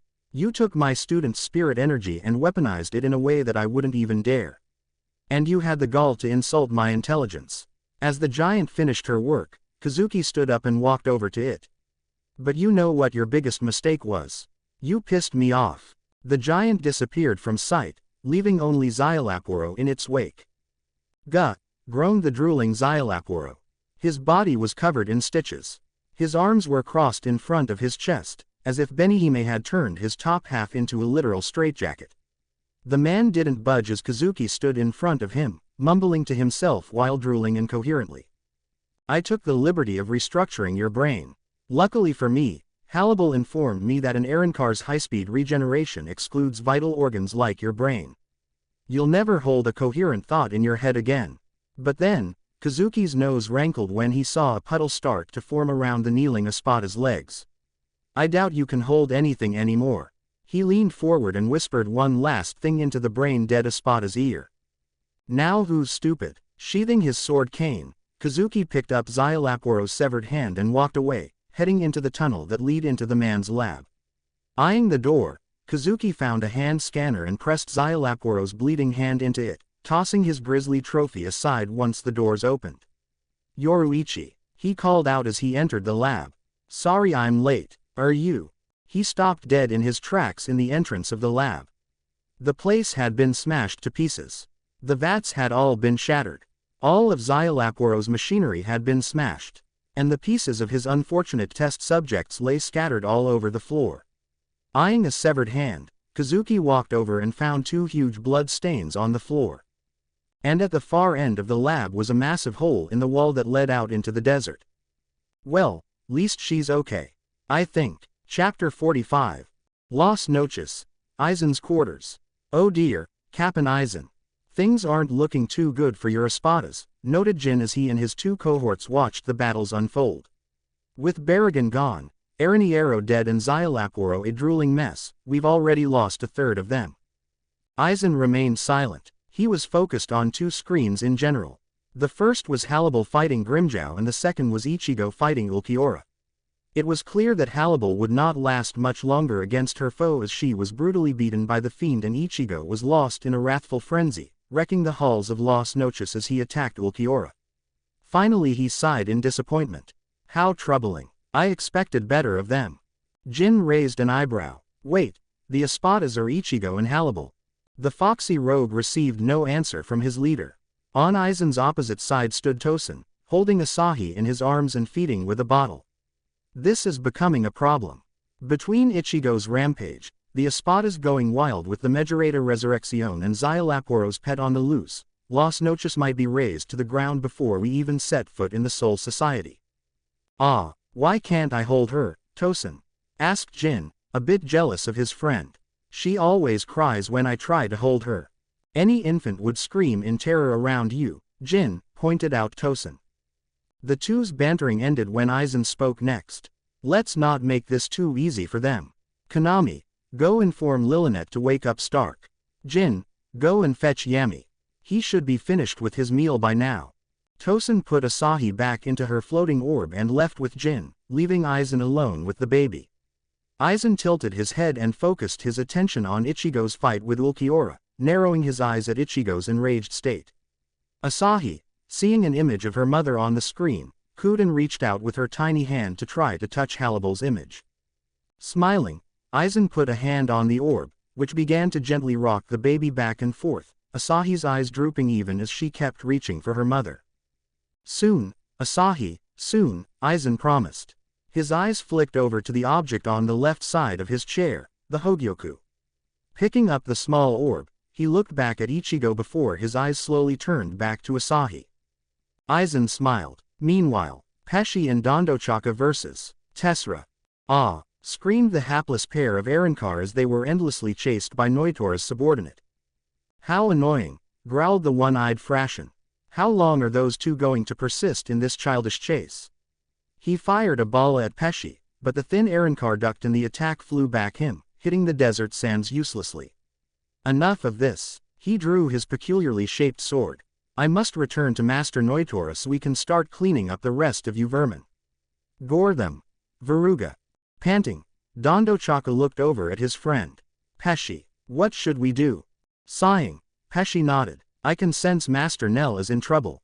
We've strung this loser long enough. Let's deal with him and go help Master Nell. I sense troubles afoot. He shivered from the diabolical spiritual pressures all around Las Noches.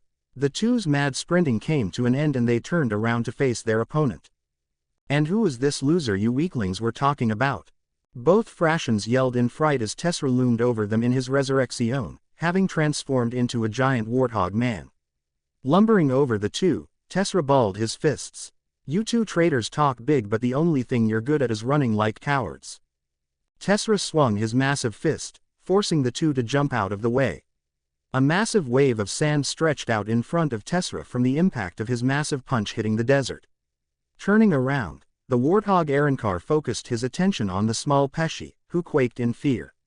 You should have stayed out in the desert where you trash belong. His arm hauled back to throw another punch to the Arrancar. But something bugged Tessera as he prepared to finish off Pesci. The fear and terror that had been in the small Arrancar's eyes was gone now and he was no longer shaking in his boots. You're the one who should be running. Nnoitra.